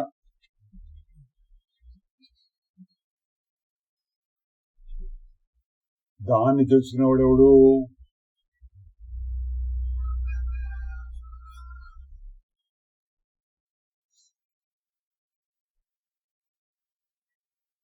ఈ నిశ్శబ్దాన్ని తెలుసుకునేది ఎవడు?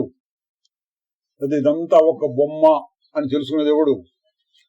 అంటే చెప్పుకోవడం కోసం వాడాలి ఏదో మాట. నేను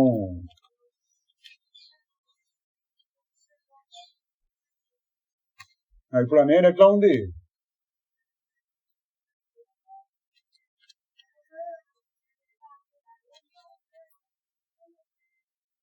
నేను ఎట్లా ఉంది? గాఢ నిద్రలో ఉన్నట్టుందా, లేదా ఏదో కలిసిపోయి వీటితో కలిసిపోయి డాన్స్ చేస్తున్నట్టుగా ఉందా?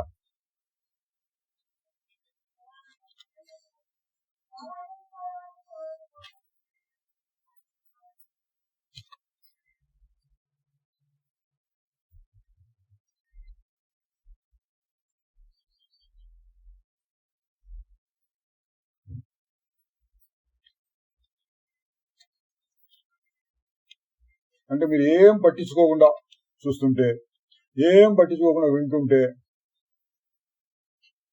ఏ విషయాన్ని గురించి విమర్శ విశ్లేషణ లేకుండా ఉంటే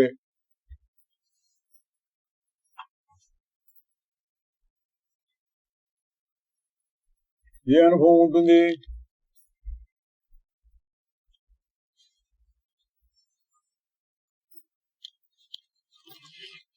రెండు అనుభవాలు అన్నాం. ఒకటేమో అహోజన సమూహం,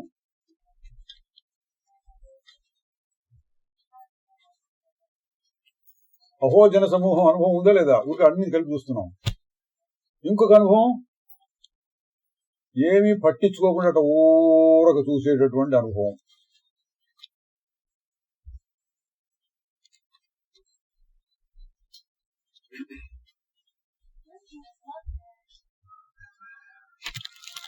అదొక అనుభవం, ఇదొక అనుభవం అండి. రెండు అనుభవాలు ఎవరికునే మన దగ్గరే ఉన్నాయి రెండు. ఇప్పుడు జనక మహారాజుని అట్లా అర్థం చేసుకోవాలి. అహో జన సమూహేపి నద్వైతం పశ్యతో మమా.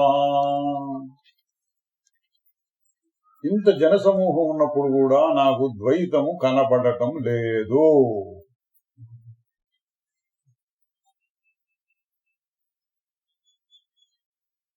ద్వైతం ఎందుకు కనపడలేదు? ఇప్పుడు మనం చెప్పింది దీని ప్రకారం చూడండి. నేను అనుభవం ఉంది, అహో నేనున్నాను, మమ నేనున్నాను అంటున్నాడు. కానీ ఎట్లా ఉన్నాడు? విశ్లేషణ, విచారణ, విమర్శ, పట్టించుకోవడం, ఇది అది అంటే ఇవంతా ఇలా ఊరుకున్నాడు. రెండు అనుభవాలు ఉన్నట్టు చెప్పుకుందాం మనం, వివరించడం కోసం అర్థం చేసుకోవడం. రెండు అనుభవాలు ఉన్నాయి ఇప్పుడు ఆయనకి. ఎవరికి? జనక మహారాజుకి రెండు అనుభవాలు ఉన్నాయి. ఒక అనుభవం ఏమో ఇది జన సమూహం ఇవన్నీ కనపడుతున్నాయి. ఇంకొక అనుభవం అక్కడ నిశ్చలంగా గాఢ నిద్రలో ఉన్నటువంటి అనుభవం. ఎప్పుడు నిద్ర లేచాడు అన్నమాట, నిద్ర లేచాడు, అటువంటి అనుభవం ఉన్నది. ఏమవుతుంది? ఏం చేశారు?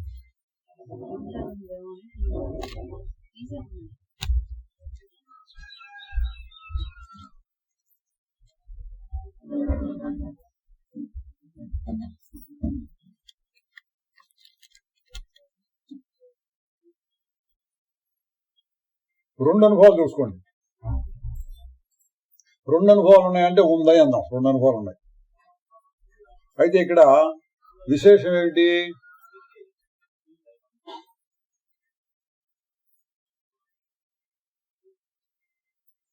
ఏమైనా విశేషం ఉందా? జనక మహారాజు దృష్టితో చెప్పాలి. అంతకుముందు తనకు కలిగిన అనుభవం, నిద్రానుభవాన్ని, నిద్ర లేచిన కూడా మత్తులో ఉన్నప్పుడు చూసుకుంటున్నట్లుగా తరగని మారని వస్తువు, అదొక అనుభవం ఉంది. ఇదంతా ఇట్లా ఉంది, ఇదంతా పట్టించుకోకుండా చూస్తున్నాడు, ఇదొక అనుభవం. ఇప్పుడు రెండు అనుభవాలను ఏది గట్టిగా ఉంది, ఏది కొంచెం ఓటిగా ఉంది,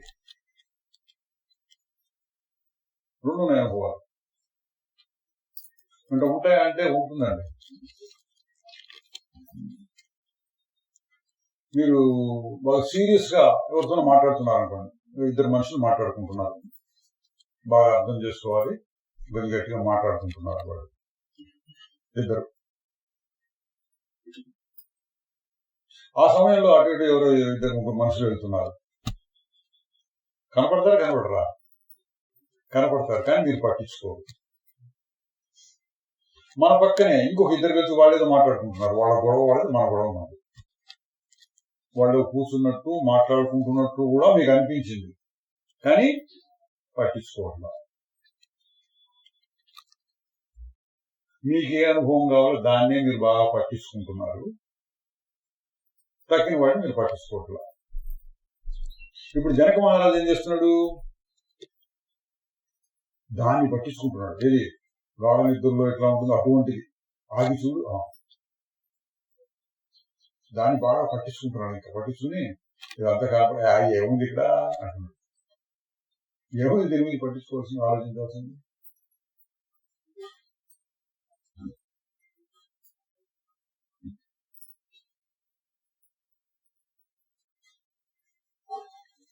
పర్సంటేజ్ చెప్తాం. పర్సంటేజ్ అంటే 100% ఎంత అని. తనలో ఉన్న స్వరూపాన్ని ఎంత పట్టించుకుంటున్నాడు, బయట ఉన్న దాన్ని ఎంత పట్టించుకుంటున్నాడు. మీరిద్దరు ఇద్దరు మనుషులు గట్టిగా మాట్లాడుకుంటున్నారు, పక్కన ఇంకోటి మాట్లాడుకుంటున్నారు. వాళ్ళ మాటలను ఎంత పట్టించుకుంటున్నారు, మీ మాటలను ఎంత పట్టించుకుంటున్నారు. ఇది 90 అది 10 అందామా, లేదా 95 అది 5 అందామా, 99 1 అందామా, లేదా మొత్తం 90 అంటున్నాం. 90 వంతులు మన మాటలు మన ఇద్దరు మాట్లాడుకుంటున్నాం. 10 వంతులు పక్క పక్కన వాళ్ళు అక్కడెక్కడ సముద్రాలు, బయట ఎక్కడో మైకులో గుళ్ళో నుంచి ఏదో వస్తుంది, అది ఇట్లాంటివి చాలా నేను వస్తున్నాయి. వీటన్నిటినీ కలిపి 10% అనుకోండి. 90 వంతులు దేన్ని పట్టించుకుంటున్నారు, మనం ఏది మాట్లాడుకుంటున్నాం అది. అట్లా ఇప్పుడు లోపల ఉన్న స్వరూపం దాన్ని బాగా పట్టించుకున్నాం. ఎట్లా ఉంది అది? తెరగని మారని వస్తువున్నా, తెరపై బొమ్మలు జగమన్నా, అట్లా ఉంది. ఇవన్నీ ఓకే, అదే బొమ్మను మనం పట్టించుకోవట్లేదు.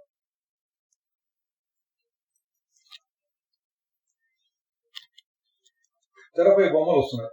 వాడు ఏదో భాషలో మాట్లాడాలి, హిందీ మనకి రాదనుకోండి, హిందీ సరిగ్గా రాదు, అర్థం కావట్లా. ఇంకొకడు జపాన్ భాషలో మాట్లాడుతున్నాడు. ఒకసారి అప్పుడు చాలా మంది వచ్చారు, అన్ని దేశాల వాళ్ళు వచ్చి ఏదో ఇక్కడ మీటింగ్ పెట్టుకున్నారు. ఒక్కొక్కరు ఒక్కొక్క భాషలో మాట్లాడుతున్నారు అనుకోండి, మనకేం అర్థం కావట్లా. ఎట్లా ఉంటుంది, ఎవరో మాట్లాడుతున్నాడు అంతే.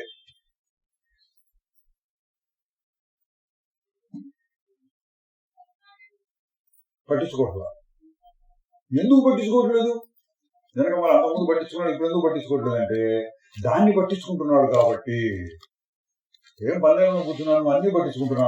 వీళ్ళు వచ్చారు, వాళ్ళు వచ్చారు, వాళ్ళు వెళ్తున్నారు, వీళ్ళు వచ్చినారు, అక్కడ మైకులు ఏదో వస్తుంది, ఇంతకుముందు వచ్చారు, మొదలు పెడదామా, తర్వాత మొదలు పెడదాం, ఇదేవో రకరకాలు ఆలోచిస్తున్నాను అనుకోండి, అన్ని పట్టించుకుంటున్నా. ఇప్పుడు నా స్వరూపాన్నే పట్టించుకుంటున్నాను అనుకోండి, అప్పుడు ఎట్లా ఉంటుంది?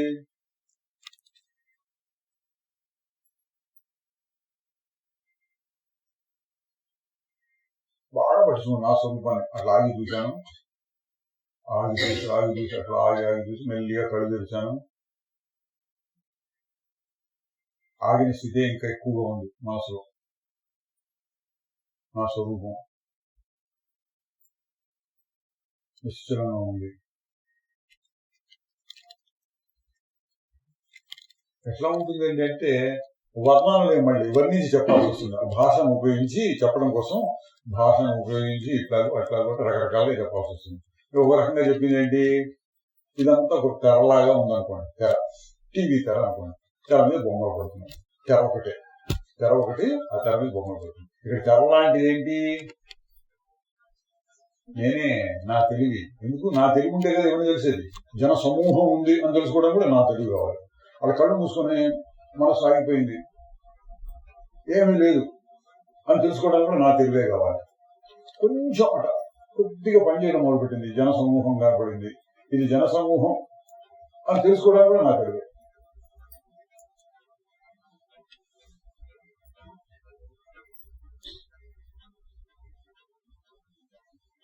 అంటే ఏమన్నా ఇంకో రకంగా చెప్తే నా తెలివి అంతే జన సమూహం కనపడుతోంది, నేను తెరలాగా ఉన్నాను. ఎందుకు? నా తెలివి లేకపోతే ఏం కనపడదు. తెలివి అనేది ఒకటి ఉంది కాబట్టి, ఉత్తానుభవం అవత్తానుభవం ఒకటి ఉంది కాబట్టి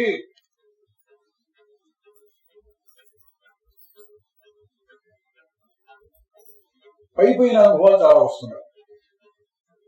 పై అనుభవాలు రావాలంటే ముందు ఉక్త అనుభవం ఉండాలి. ఫ్యాన్ అనుభవం ఉండాలంటే ముందు నేను అనుభవం ఉండాలి. నేను ఒక తెలివి, లోపల ఉన్న తెలివి ఉండాలి. కానీ మనం పట్టించుకోము. ఎందుకు? ఎప్పుడు ఉంటుంది కాబట్టి. మనం దేన్ని పట్టించుకోకుండా ఉండే చాలా అవసరమైన వస్తువు, కానీ దాన్ని పట్టించుకున్నాం. ఏంటది? గాలి. పీల్చుకోవడానికి గాలి కావాలి, ప్రతి క్షణం కావాలి. మానవుడికి కానీ జంతువులు కానీ అత్యంత అవసరమైన వస్తువు ఏంటంటే తిండి కావాలి కదండి అంటాం మేము. ఎందుకు? దొరకడం కష్టం కాబట్టి ఎవరికైనా ఆహారం కావాలి, తిండి కావాలి అంటాం. గట్టిగా ఆలోచించండి, తిండి కంటే కూడా ఎక్కువ అవసరం గాలి. కానీ దానికి ఎవడు పట్టించుకోడు. ఎందుకు? ఫ్రీగా వస్తుంది కాబట్టి. ఫ్రీగా వస్తుంది, అక్కడ కాంపిటీషన్ లేదు. నా గాలి నువ్వు ఎందుకు కూర్చుని అనడు. నా చెట్టుకు పళ్ళు ఉంటే నా చెట్టు నువ్వు కోసుకుంటామంటాం. గాలి ఎందుకు ఫ్రీగా ఉంది, అందరికీ ఉంది, సర్వవ్యాపకంగా ఉంది.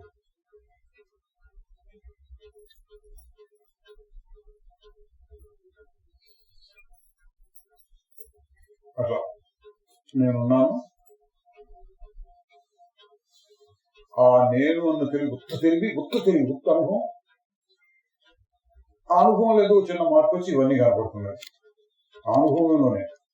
మరి ఆ అనుభవం ఉన్నదా లేదా అంటే అడుగునున్న అనుభవం ఉండాలి, ఉండి తీరాలి. తెలివి అనేటువంటి శక్తి ఇక్కడ లేకపోతే నీకు ఫ్యాను తెలియదు, కిటికీ తెలియదు, తలుపు తెలియదు, ఏం తెలియదు. అంతా ఒక బొమ్మ అంటాను కూడా తెలివి కావాలి. అంతా ఒకటి కాదండి 100 ఉన్నాయి ఇక్కడ అంటాను కూడా తెలివి కావాలి, వెనక ఉండాలి తెలియదు. అందుకని దాన్ని తెరతో పోల్చుకోవచ్చు. తెర ఇవన్నీ బొమ్మలు, దాంతో పోల్చుకోవచ్చు. అంటే ఇప్పుడు మీరు ఎట్లా ఉన్నారు? తెరలాగా ఉన్నారు ఇవన్నీ నిజం కాదండి. వీరికి ఉదాహరణలు రకరకాలుగా చెప్పి లోపల మనకు ఒక భావం కల్పించడం కోసం చెప్తారు. ఇంకోటి చెప్పారు, మయ్యనంత మహాం భూ భూ అన్నారు. నేనండి మహాసముద్రము, ఇదంతా సముద్రం అనుకోండి. ఏది నా లోపల ఉన్నటువంటి తెలివి సముద్రం లాగా ఉంటే ఇవన్నీ చిన్న చిన్న బుడగల్లాగా ఉన్నాయి. ప్రపంచం అంతా ఒక అలలాగా వచ్చింది, నేను నీటిలాగా ఉన్నా. మరి అనంత మహాంబోధిలాగా ఉన్నా. ఇట్లాంటి ఉదాహరణలు రకరకాలుగా చెప్తారు. లేదా నేను ఆకాశంలాగా ఉన్నా. ఈ చెట్లు, చాములు, మనుషులు, ఇంకా గట్టిగా చెప్తే సూర్యుడు, చంద్రుడు, నక్షత్రాలు ఇవన్నీ కూడా ఆకాశంలోనే ఉన్నాయి. అట్లా ఇప్పుడు సూర్యుడు, చంద్రుడు, నక్షత్రాలు ఇవన్నీ ఎక్కడున్నాయి?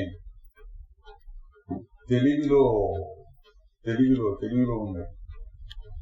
తెలివి ఉంటే అవన్నీ కనపడతాయి. సూర్యుడు కానీ, చంద్రుడు, నక్షత్రాలు కానీ. సూర్యుడు జ్యోతి అన్నాం, ఆ జ్యోతి వల్ల అన్ని కనపడుతున్నాయి. కానీ సూర్యుడిని తెలుసుకోవాలంటే ఇక్కడ జ్యోతి ఉండాలి, తెలివి. అది మరి ఎవరు తెలివండి? నీ తెలివి. నేను అంత దాన్ని కాదండి అనుకోకండి. అందరి స్వరూపం అదే. నా తెలివి నేను అంటాను, నా తెలివి అందరూ అనొచ్చు. ఏమవుతుంది? గోళ అవుతుంది. నా తెలివి అందరు మొదలు నా తెలివి అంటుంది. మళ్ళీ దాన్ని చూస్తే ఇన్ని తెలుగులు ఉంటాయని ఉండవండి. ఇప్పుడు గాలి పీల్చుకున్నాను అనుకోండి, గాలి పీల్చుకున్నంత ముక్కు మూసుకోండి, ఒక క్షణం అనుకోండి, ముక్కు మూసుకొని నా గాలి అనుకోవచ్చు. వదిలేస్తే ఎవరి గాలి? ఆకాశం ఉందనుకోండి, మనం ఇల్లు కట్టుకొని తలుపులు కిటికీలు అన్ని మూసేసుకొని ఇది నా ఆకాశం అనుకోవచ్చు. ఎవడి ఆకాశం అది? అట్లాగే ఒక శరీరాన్ని పెట్టుకొని శరీరంలో నేను తెలుసుకుంటాను నా తెలివి అంటున్నాను. మూలానికి వెళితే ఆగిపోయిన స్థితిలో అందరిది అదే తెలివి. అందరిది ఒకటే తెలివండి. అందరూ ఒకటే గాలిని పీల్చుకుంటున్నట్టు అందరికీ ఒకటే తెలివి పనిచేస్తాం. దాన్ని దేవుడు అంటే దేవుడు అనొచ్చు, పరమాత్మ. ఆ పరమాత్మ యొక్క తెలివి మన ద్వారా పనిచేస్తూ ఇది ఫ్యాను, ఇది కిటికీ, ఇది తలుపులు, ఇది మనుషులు అంటుంది. మూలంలో ఉన్నదేంటి? ఆ తెలివి. నా తెలివి అనొచ్చు, తప్పులేదు, నా తెలివి. అప్పుడు నేను ఎక్కడ ఉన్నట్టు అంతా ఉన్నది నేనే. అబ్బాయి నా అంత నాకు ఇష్టం లేదండి, నేనంత గర్వం పోదలుచుకోవాలి, గర్వం, నేను చాలా వినయం గర్వాన్ని అనుకున్నాను అనుకోండి. సరే దేవుడు తెలివి అనండి, అంతటా ఉంది దేవుడి తెలివి. ఇంకా గట్టిగా చెప్పేసి నేను దేవుడైనా మాటలు ఎక్కడి నుంచి వచ్చినాయి? నేను దేవుడు అని చెప్పడానికి కూడా మళ్ళీ తెలివి కావాలి కదా. ఆ మూలమైన తెలివి ఎక్కడ? నేను అంటానికి లేదు, దేవుడు అంటానికి లేదు. ఏదో తెలివి. ఆ తెలివి అంటానికి కూడా లేదు. ఏమనాలి? నోరు మూసుకోవాలంటే ఏంటి? తెర్రగన్ని మారని వస్తువునా, తెర్రపై బొమ్మలు జగమన్నా, ఇది తెలిసిన మౌనము కన్నా ఇక కర్తవ్యము లేదన్నా. మౌనమే తెలుస్తారా? మౌనం ఏం చెప్పడం లేదు, చెప్పడం కోసం చెప్తున్నాను. నా తెలివి అంటున్నాను, మీ తెలివి అంటున్నాను, నువ్వే అటువంటిది అంటున్నావు, ఈ దేవుడి యొక్క తెలివి అంటున్నావు, నువ్వు దేవుడు ఒకటి అంటున్నావు, తెలివి అంతటా ఒకటి, ఎన్నో రకాలుగా చెప్తున్నాం అనుకోండి. గట్టిగా చెప్తే మౌనం అన్నారు. తెలుసుకోవాలి, తెలుసుకున్న తర్వాత మౌనం. ఇది తెలిసిన మౌనము కన్నా ఇక కర్తవ్యము లేదన్నా.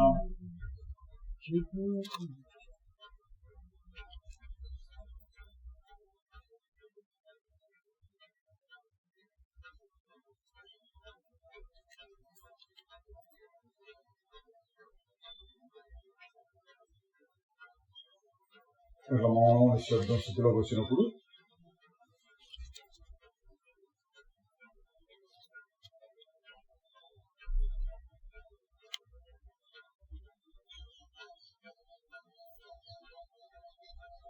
ఏం చేయలేదు, చేయక్కర్లేదు, చేయాలనిపించదు, నీ కర్తవ్యం లేదు, ధర్మం ఏమీ లేదు.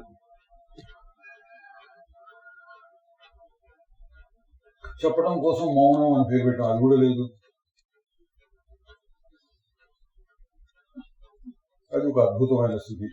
అట్టి దిట్టి ధనవాణి అద్భుత స్థితి యందు నిశ్శబ్దమే భజన.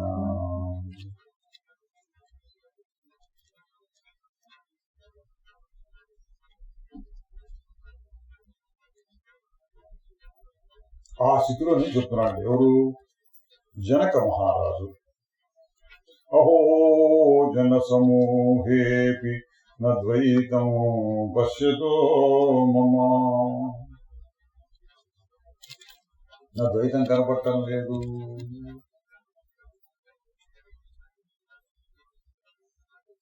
ఎందుకు ద్వైతం కనపడలేదు? జన సమూహం అన్నా కూడా ద్వైతం ఎందుకు కనపడలేదంటే అంతా కలిపి ఒక బొమ్మ అయిపోయింది. రెండు బొమ్మలు ఉంటాయి, ఇదొక బొమ్మ, ఇదొక బొమ్మ, ఇదొక బొమ్మ, ఇదొక బొమ్మ, ఇది చెప్తుంటే ద్వైతం. అంతా కలిపి ఒకటే బొమ్మ దూరం నుంచి చూసి.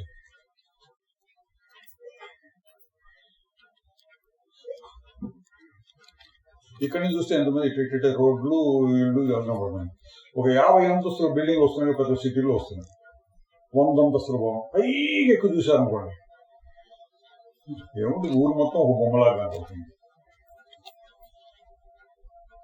విమానం వేసుకొని పైకి వెళ్ళారనుకోండి, 50 ఊళ్ళు కలిపి ఒక బొమ్మలాగా కనపడుతుంది పైన చూస్తే.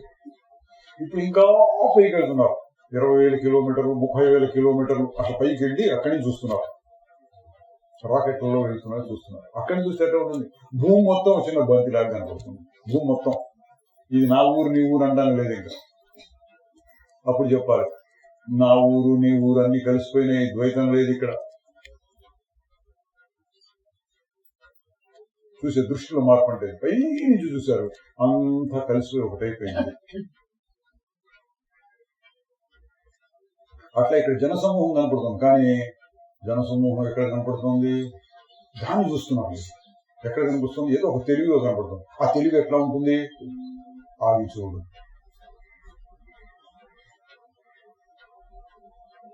ఆ తెలుగులో ఇవన్నీ కనపడుతుంది అనేటప్పటికీ అద్వైతం. ఇదంతా తెలుగే, తెలుగులోనే ఉండబడ్డాయి. తెర మీద బొమ్మలు తెర అనేది అద్వైతం. ఎన్ని కూర్చున్నా, ఎన్ని పోయినా, ఎన్ని బొమ్మలు వచ్చినా, ఎన్ని బొమ్మలు పోయినా సాక్షి ఒకటే. దృష్టిలో మార్పు వచ్చేప్పటికి అహో జన సమూహేపి, జనసమూహం ఉండటం. ఈ మాట ఏమో సామాన్య దృష్టితో చెప్పిన మాట. ఎందుకంటే సామాన్య దృష్టి, ఆ దృష్టి, ఈ దృష్టి ఎందుకు చెప్తున్నారంటే మన కోసం, వినేవాళ్ళకి అర్థం చెప్పడం కోసం రకరకాలు చెప్తున్నారు. పాపం, అయ్యో పాపం అనిపిస్తుందండి.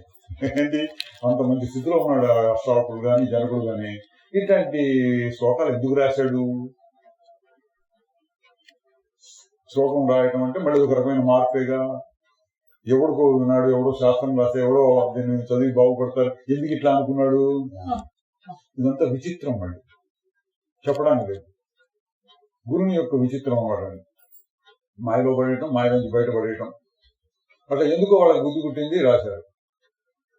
వర్ణించడానికి వీలు లేనటువంటి స్థితిని గురించి రకరకాలుగా చెప్తున్నారు. మన మనస్సులో ఒక రకమైన జ్ఞానం మార్పు రావాలి, మనసులో మార్పు రావాలి. ఏం చేయాలని ఏం చేయగలరు? మీ మనసులో మార్పు రావాలి, దృష్టిలో మార్పు రావాలి అంతే. జనక మహారాజు వచ్చిన దృష్టి ఏంటి? ముందు జన సమూహం ఎంతమంది ఉన్నారు లెక్క పెట్టండి. ఎన్ని రంగులు ఉన్నాయి ఇక్కడ బట్టలకి లెక్క పెట్టండి, చెప్పచ్చు. ఈ రంగు, ఈ రంగు, ఈ రంగు. ఒక్కసారి అంతా ఒక బొమ్మ చూసేది ఒకటి. నేను ఎట్లా ఉంది? ఒకటిగా ఉంది. ఇవి అన్ని కలిపి ఒకటిగా ఉంది. రకరకాల రంగులు లేవు, రకరకాల మనుషులు లేరు, అంతా ఒక బొమ్మ. దూరం నుంచి చూస్తాం అంటారన్నమాట.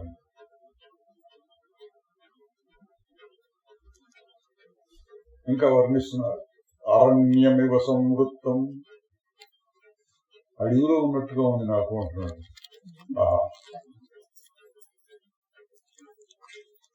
నాకు వండిస్తారు. గుంటి స్తంభం మేడ మీద ఒకటి గదేసుకున్నాడు కూర్చున్నాడు. ఇట్లా మా కథలు వస్తుంటున్నాడు.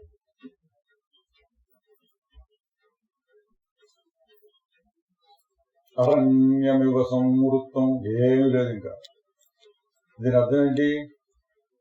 రెండోది కనపట్టలేదు, మంచి అంటం లేదు, చెడు అంటం లేదు, వాళ్ళు అంటం లేదు, వీళ్ళు అంటం లేదు, నాకు కావాల్సింది లేదు, అక్కర్లేనిది లేదు, అసలు ఆలోచనే లేదు. ఏమున్నదంటే మౌనం, నిశ్శబ్దం.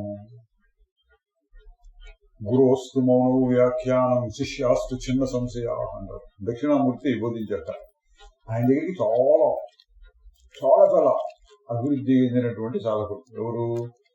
సనకాదిములు నలుగురు. సనక సనందన సనత్ కుమార్ సనత్ సుజావులు అంటారు వాళ్ళు. దేవర్షులు అంటారు వాళ్ళని. దేవతలు ఋషులు, మానవులు ఋషులు కాదు. పుట్టుకతోటే జ్ఞానం వాళ్ళకి. బ్రహ్మదేవుడు ముఖంలో దిగుతారు, అప్పటికే జ్ఞానం వాడికి పుట్టడం.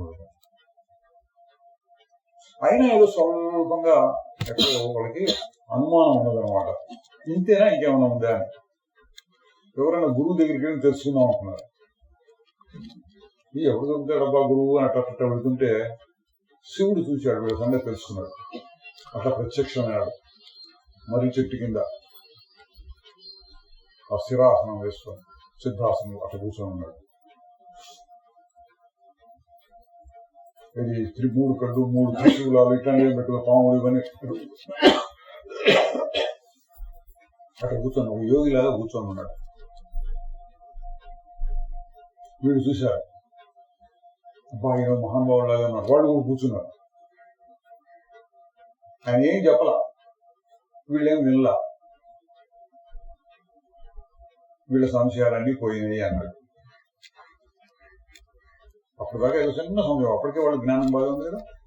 ఆ లెవెల్, ఆ స్థాయి వాళ్ళకి బోధించడానికి దక్షిణామూర్తిని వెళ్ళడానికి ఇట్లా పెట్టాడు. చిన్ముద్ర, ఈ చిన్ముద్రలు చూపించాడు. ఈయన మౌనం, వాడు మౌనం, అఖండమైన మౌనం, అంతా ఒకటే మౌనం. మాట్లాడేటప్పుడు రకరకాలు అంటాం, ద్వైతం ఉంటుంది. మౌనంలో ఉన్నప్పుడు అందరూ మౌనంగా ఉన్నారు కూడా ఏముంటుంది ఇప్పుడు అద్వైతం. అట్లా దక్షిణామూర్తి వినటానికి వచ్చిన వాళ్ళు వాళ్ళ మనసులో అంతకుముందు చిన్న సంశయాలు ఉండే, ఇప్పుడు అది కూడా పోయి మౌనం.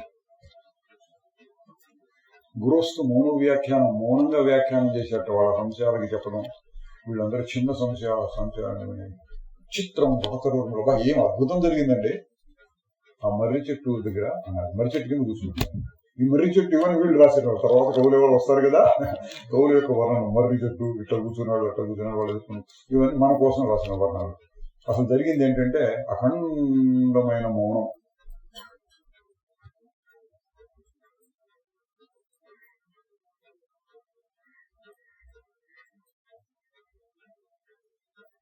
చూసే దృష్టి అంటే ఇప్పుడు చూస్తున్నాం. తెలిసి చూస్తారండి అట్లా చూస్తుంది. భోజనాలు లేస్తారా అంటే మనకి ద్వైతం వచ్చేసింది.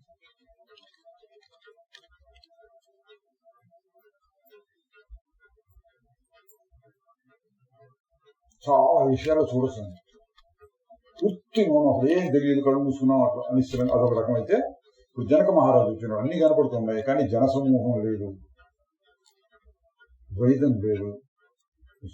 ఇంకొంచెం ముదిరింది అనుకోండి, ప్రపంచం ముదిరదు. ప్రపంచం ముదిరి ఫలానా వాళ్ళు వచ్చారు, అంటే బాగున్నారా అని అడిగాం. వాళ్ళు వచ్చారు, నమస్కారం చేసి బాగున్నారా అంటున్నాం. అంటే ఇంకొంచెం ముదిరినట్టు ఫలానా వాళ్ళు అని గుర్తించాం. వాళ్ళు మనల్ని గుర్తించారు, మనం వాళ్ళని గుర్తించాం. ఏమంటే బాగున్నారా అన్నాం అనుకోండి, అది ఎట్లా ఉన్నట్టు? ద్వైతం ఉన్నట్టు లేనట్ట? అందులో ద్వైతం ఉంది. అంతా కలిపి ఒక బొమ్మ చూసినా ద్వైతం ఉంది. ఏమంటే ఫలానా బాగున్నారా ఇన్నా కూడా ద్వైతం ఉంది. తేడా ఏమైనా ఉందా? కొంచెం తేడా ఉంది. ఎందుకంటే ఫలానా అని గుర్తించాము, మంచి చెడు బాగున్నారు, ఇది మాట్లాడుకున్నాం అనుకోండి, చిన్న చిన్న మాట.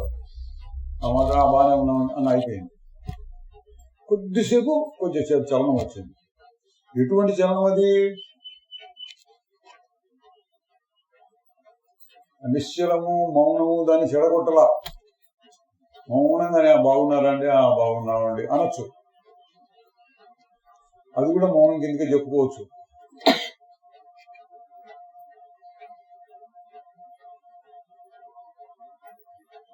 రాగద్వేషాలు దానికి డీప్ గా వెళ్తూ ఉంటారు, బాగా లోతుగా వాడిని పరిశోధన చేయడం.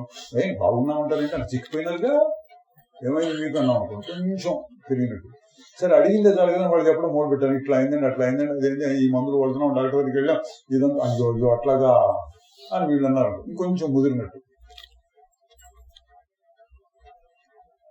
సరే ఎన్ని ప్రశ్నలు పెడుతున్నారు లోపల, వాడు ఏమైతే నాకేంటి అనుకున్నారు అనుకోండి. ఇప్పుడు పై పైకి అడుగుతున్నాం, అంతా ఉన్నారు బాగున్నారు, ఏం మందు తీసుకుంటున్నారు, ఏమైంది కానీ లోపల లోపల ఏడు వాడి కర్మ వాడిది అని అనిపిస్తుంది. అప్పుడు మీరు పట్టించుకున్నట్ట పట్టించుకోనట్ట అంటే ఊరికి అంతా కలిపి ఒక బొమ్మగా చూశారు, పట్టించుకోలేదు. కొంచెం పట్టించుకున్నారు, అయినా మీరు విశ్రాంతిగానే ఉన్నారు, బాధ కలగల.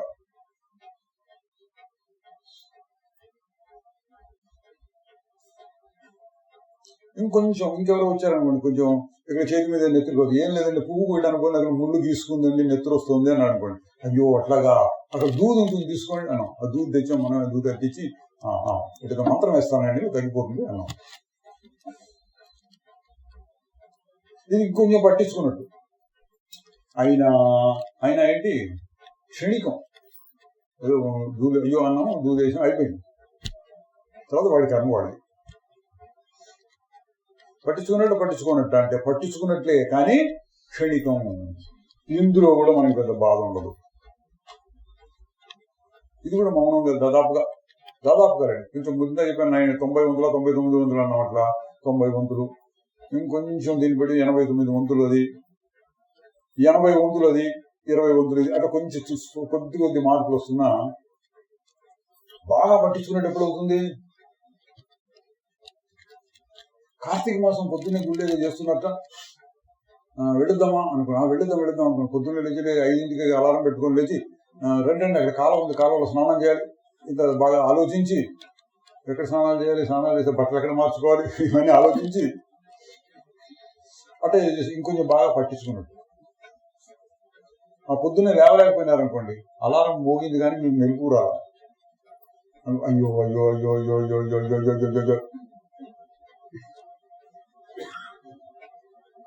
స్నానాలు చేయకపోయింది, ప్రసాదం కూడా తినలేదే అనుకున్నారు అనుకోండి, ఇంకొంచెం బాగా పట్టించుకుని బాధపడుతున్నట్టు. ఎంత బాగా పట్టించుకున్నారు, మీకు బాధ కలిగించే స్థాయికి వచ్చింది. అది పట్టించుకోవడంలో తరతమ భేదాలు అన్నమాట ఇవన్నీ. ఎంత పట్టించుకుంటున్నారంటే మీకు ఏ బాధ లేకుండా పట్టించుకోవచ్చు అని పట్టించుకోవచ్చు. ఎవరు? శ్రీకృష్ణ పరమాత్మ ఉన్నాడు. శ్రీకృష్ణ పరమాత్మ ఎట్లా ఉన్నాడు? వంశమంతయు ధ్వంసమగుటను, వంశమంతా ధ్వంసం అవుతుంది. ఒక మనిషి కాదండి, ఒక మనిషి పోయేటట్టుగా ఉన్నాడు, అయ్యో పోతున్నావు అని ఏడవట్లా అక్కడ. వంశం అంతా ధ్వంసం అయిపోతుంటే ఈయన ఎట్లా ఉన్నాడు? అట్ట కాలు ఊపుకుంటూ పడుకున్నాడు. వంశమంతయు ధ్వంసమగుటను కనుల ఎదుటనే కాంచుచుండియు నిర్వికారుడై నిలిచి ఉండిన కృష్ణము వందే జగద్గురు. అది జగద్గురు అంటే ఏం పట్ల అప్పుడు దాకా అబ్బో ఇంతమంది భార్యలా, ఇంతమంది పిల్లల, ఇంతమంది మనవాళ్ళ, అదో పెద్ద లెక్క ఉంది రండి వాటి అనేది. ఇంతమంది అబ్బో ఎంత మమకారం ఈయనకి, ఎంత కోరికలు, ఇట్లా అనిపిస్తుంది. పైపోయి ఏం బట్టి తెలిసింది, ఎప్పుడు తెలిసింది, దేని పట్టించుకోవాలి. అర్జునుడు కూడా అది చెప్పాడు, యుద్ధం చేయి కానీ పట్టించుకో అంటే లోపల పడకూడదు. వీడు చూస్తున్నాడు, వాడు చూస్తున్నాడు, వీడిని చంపాలి కదా, అయ్యో వాడు మనవాడు కదా, ఏం పట్టుకో, యుద్ధం చేయడం నీ డ్యూటీ, వేస్తుంటే బాణాలు వేస్తుంటే తర్వాత ఏం జరుగుతుందో జరుగుతుంది. అంత పెద్ద పని, యుద్ధం లాంటి పెద్ద పని చేస్తున్నా నువ్వు పట్టించుకోకుండా ఉండగలవు. చేసి చూపించాలి. ఎవరు కుదిరింది? శ్రీకృష్ణుడికి 100% 100% కుదిరిందని. ఎంత పెద్ద పని చేస్తున్నా సరే పట్టించుకోకుండా చేయగలగడం, ఎంత పెద్ద అనుభవం కలిగించినా సరే బాధపడకుండా అనుభవించడం ఆయన కుదిరింది. అట్లా కుదిరించుకో అని అర్జునుడు చెప్పాడు. ఎంతవరకు కుదిరిందో మనకు తెలియదు, చెప్పాడు. మీరు కూడా విన్నారు, మీకెంతవరకు కుదిరింది మీకు తెలుస్తుంది. అర్జునుడికి తెలియదు కానీ మీకు తెలుస్తుంది. మీకు ఎంతవరకు ఉంది ఎవరికి వాళ్ళకి తెలుస్తుంది.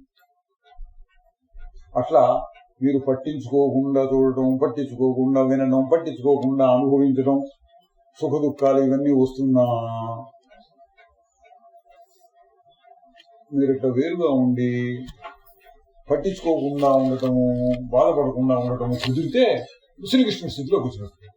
అంత రాలేదండి వచ్చింటూ ఉంది. మీరు కొంచెం మరీ వినయంగా చెప్పుకుంటున్నారు రాలేదని. వచ్చిందండి మీకు కూడా. ఎందుకు రాదు? నీకున్న ఆత్మ శ్రీకృష్ణుకున్న ఆత్మ ఒకటేగా.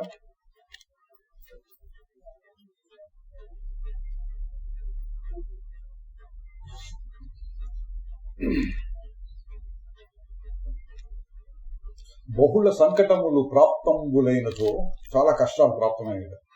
తల్లడిల్లడు ఆత్మతత్వ విధులు. ఆత్మతత్వం తెలిసిన తల్లడిల్లాడు శ్రీకృష్ణుడులాగా. చాలా మంది ఉన్నారు. జనక మహారాజు కూడా ఉన్నారు. నిజంగా ఉన్నారంటే అటువంటి వాళ్ళు కష్టమండి నమ్మటం. సరే ఉన్నారో లేదో మనం అటువంటివి విని ఆదర్శంగా తీసుకోవచ్చు. మనం కూడా అట్లా ఉండాలి కదా. కుదరదని అనద్దు, కుదిరినంత వరకు అనుకోండి. 100 మార్కులు అనుకోండి కృష్ణుడికి. మనకి 150 వచ్చినాయా? 40 వచ్చినా చాలు. ఇప్పుడు పాస్ అంటున్నారు. 30 మార్కులు వచ్చినా 5 మార్కులు వాళ్ళు కలుపుతారు. గ్రేస్ మార్క్స్ అని కలుపుతుంటారు. 5 మార్కులు కలిపి పాస్ చేస్తుంటారు. అట్లా మనం 30 మార్కులు వచ్చినా చాలండి, భయపడద్దు. తక్కిన ఆయన కలుపుకుంటాడు.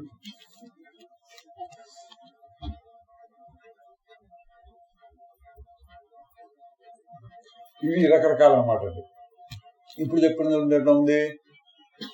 ఎక్కువగా అక్కడే ఉన్నాడు. కొద్దిగా ఇది అంతా కలిపి ఒక బొమ్మలా కనపడుతుంది. ద్వైతం కనపడటంలా.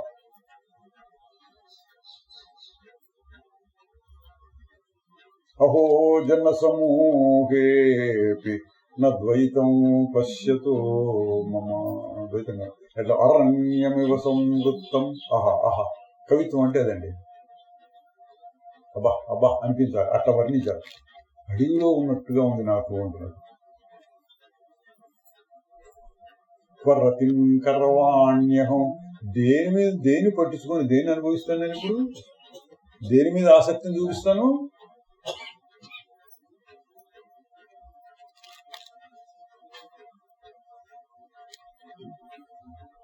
ఏం లేదు. మరి ఎవరో వచ్చారు, సామంతరాజు గారు వచ్చి ఇంత డబ్బిచ్చిపోయినాడండి అంటే ఏం చేస్తాడు రాజు గారు? జాగ్రత్త, అంత లెక్క పెట్టు, ₹1 కూడా తగ్గకూడదు అని పట్టించుకున్నట్టు. వస్తున్నాయి, అది ప్రారంభానుసారంగా వస్తున్నాయి. రేపు పోతే పోతాయి, వస్తున్నాయి పోతున్నాయి. అట్లా చూస్తూ కూర్చుంటాడు మన జనక మహారాజు పట్టించుకోకుండా. అప్పుడు ఎట్లా ఉంటుంది? నద్వైతం పశ్యతో మమ. ద్వైతం లేకుండా ఉంటే అడవిలో ఉన్నట్టుగా ఉంది. క్వరతిం కర్వాణ్యకం. దేని యందు నేను అభిరుచి, ప్రేమ, ఇష్టం, రాగం, దేని యందు నేను చూస్తాను? ఏది కావాలి నాకు? ఏం కొరత ఉంది నాకు? కొరత ఉందా లేదేమన్నా? గాఢ నిద్ర వాళ్ళని లేపి అడిగారు అనుకోండి, నిద్రపోయిన వాడిని, బాగా నిద్రపోయినప్పుడు, ఆ నిద్రలో ఉన్నప్పుడు అడగలేము. ఒకవేళ అడగలిగితే, లేదా ఒకసారి లేపి ఎట్లా ఉందండి కానీ అడిగితే వాడు సరిగ్గా చెప్తే ఏం కొరత ఉంది అక్కడ? నిద్రపోయినప్పుడు.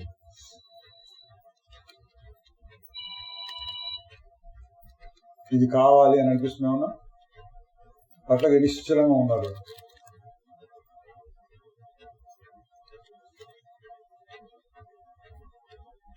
ఊరకున్న సుఖం ఉత్తమంబు. ఉత్తమైన సుఖం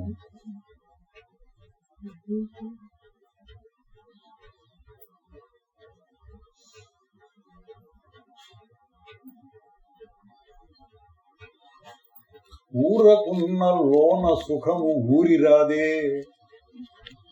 బావిలో నీళ్లు తోడిన కొద్దీ ఊరుతూ ఉంటాయి, మళ్ళీ జర వస్తుందంటారు. అట్లా ఊరకున్న సుఖములోన ఊరిరాదే తెలిసి మౌనము పూనవే చిలిపి మనసా. ఊరకుంటే సుఖము ఉంటే కోరి కర్మల ఉత్సూలందు చేరనేలా. మనసా దుఃఖమందు దూరనేలా. అట్లా ఉందని జనక మహారాజు అనుకుంటున్నాడు. ఎందుకు అనవసరంగా అది ఇది దీని గురించి ఆలోచించి దుఃఖపడటము, బాధపడటం. ఊరకుంటేనే హాయిగా ఉందిగా అని బాగా అర్థమైంది ఆయనకి. మరి వ్యవహారం అంతా 10%.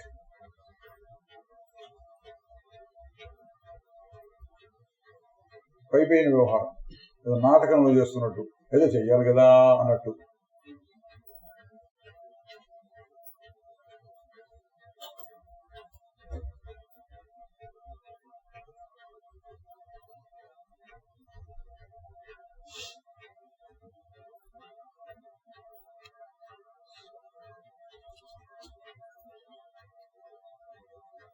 ఏముంటుందంటే మనమే అంటే ఏవి కొత్తగా ఏమి ఉండదు, కొత్తగా వచ్చింది ఏం లేదు, ఎవరికి నేనుగానే ఉన్నాను. అయితే అందులోనే పెద్ద విశేషం ఉంది.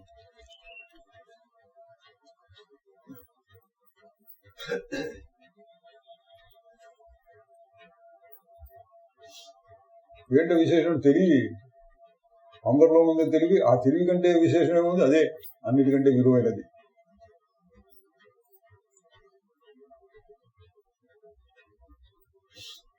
అహో జన సమూహేపి నద్వైతం పశ్యతో మమ అరణ్యమివ సంవృత్తం క్వరతిం కరవాణ్యగం. దేని యందు నేను ప్రేమను చూపిస్తాను, దేని యందు అభిలాష ఆశలు పడతాను. తెలిసి మౌనము పూనవే చిలిపి మనస.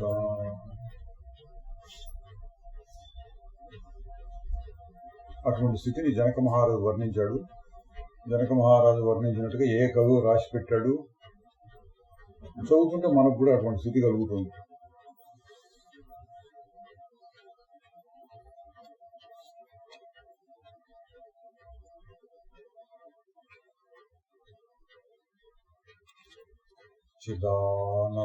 చిదానందరూప శివోహం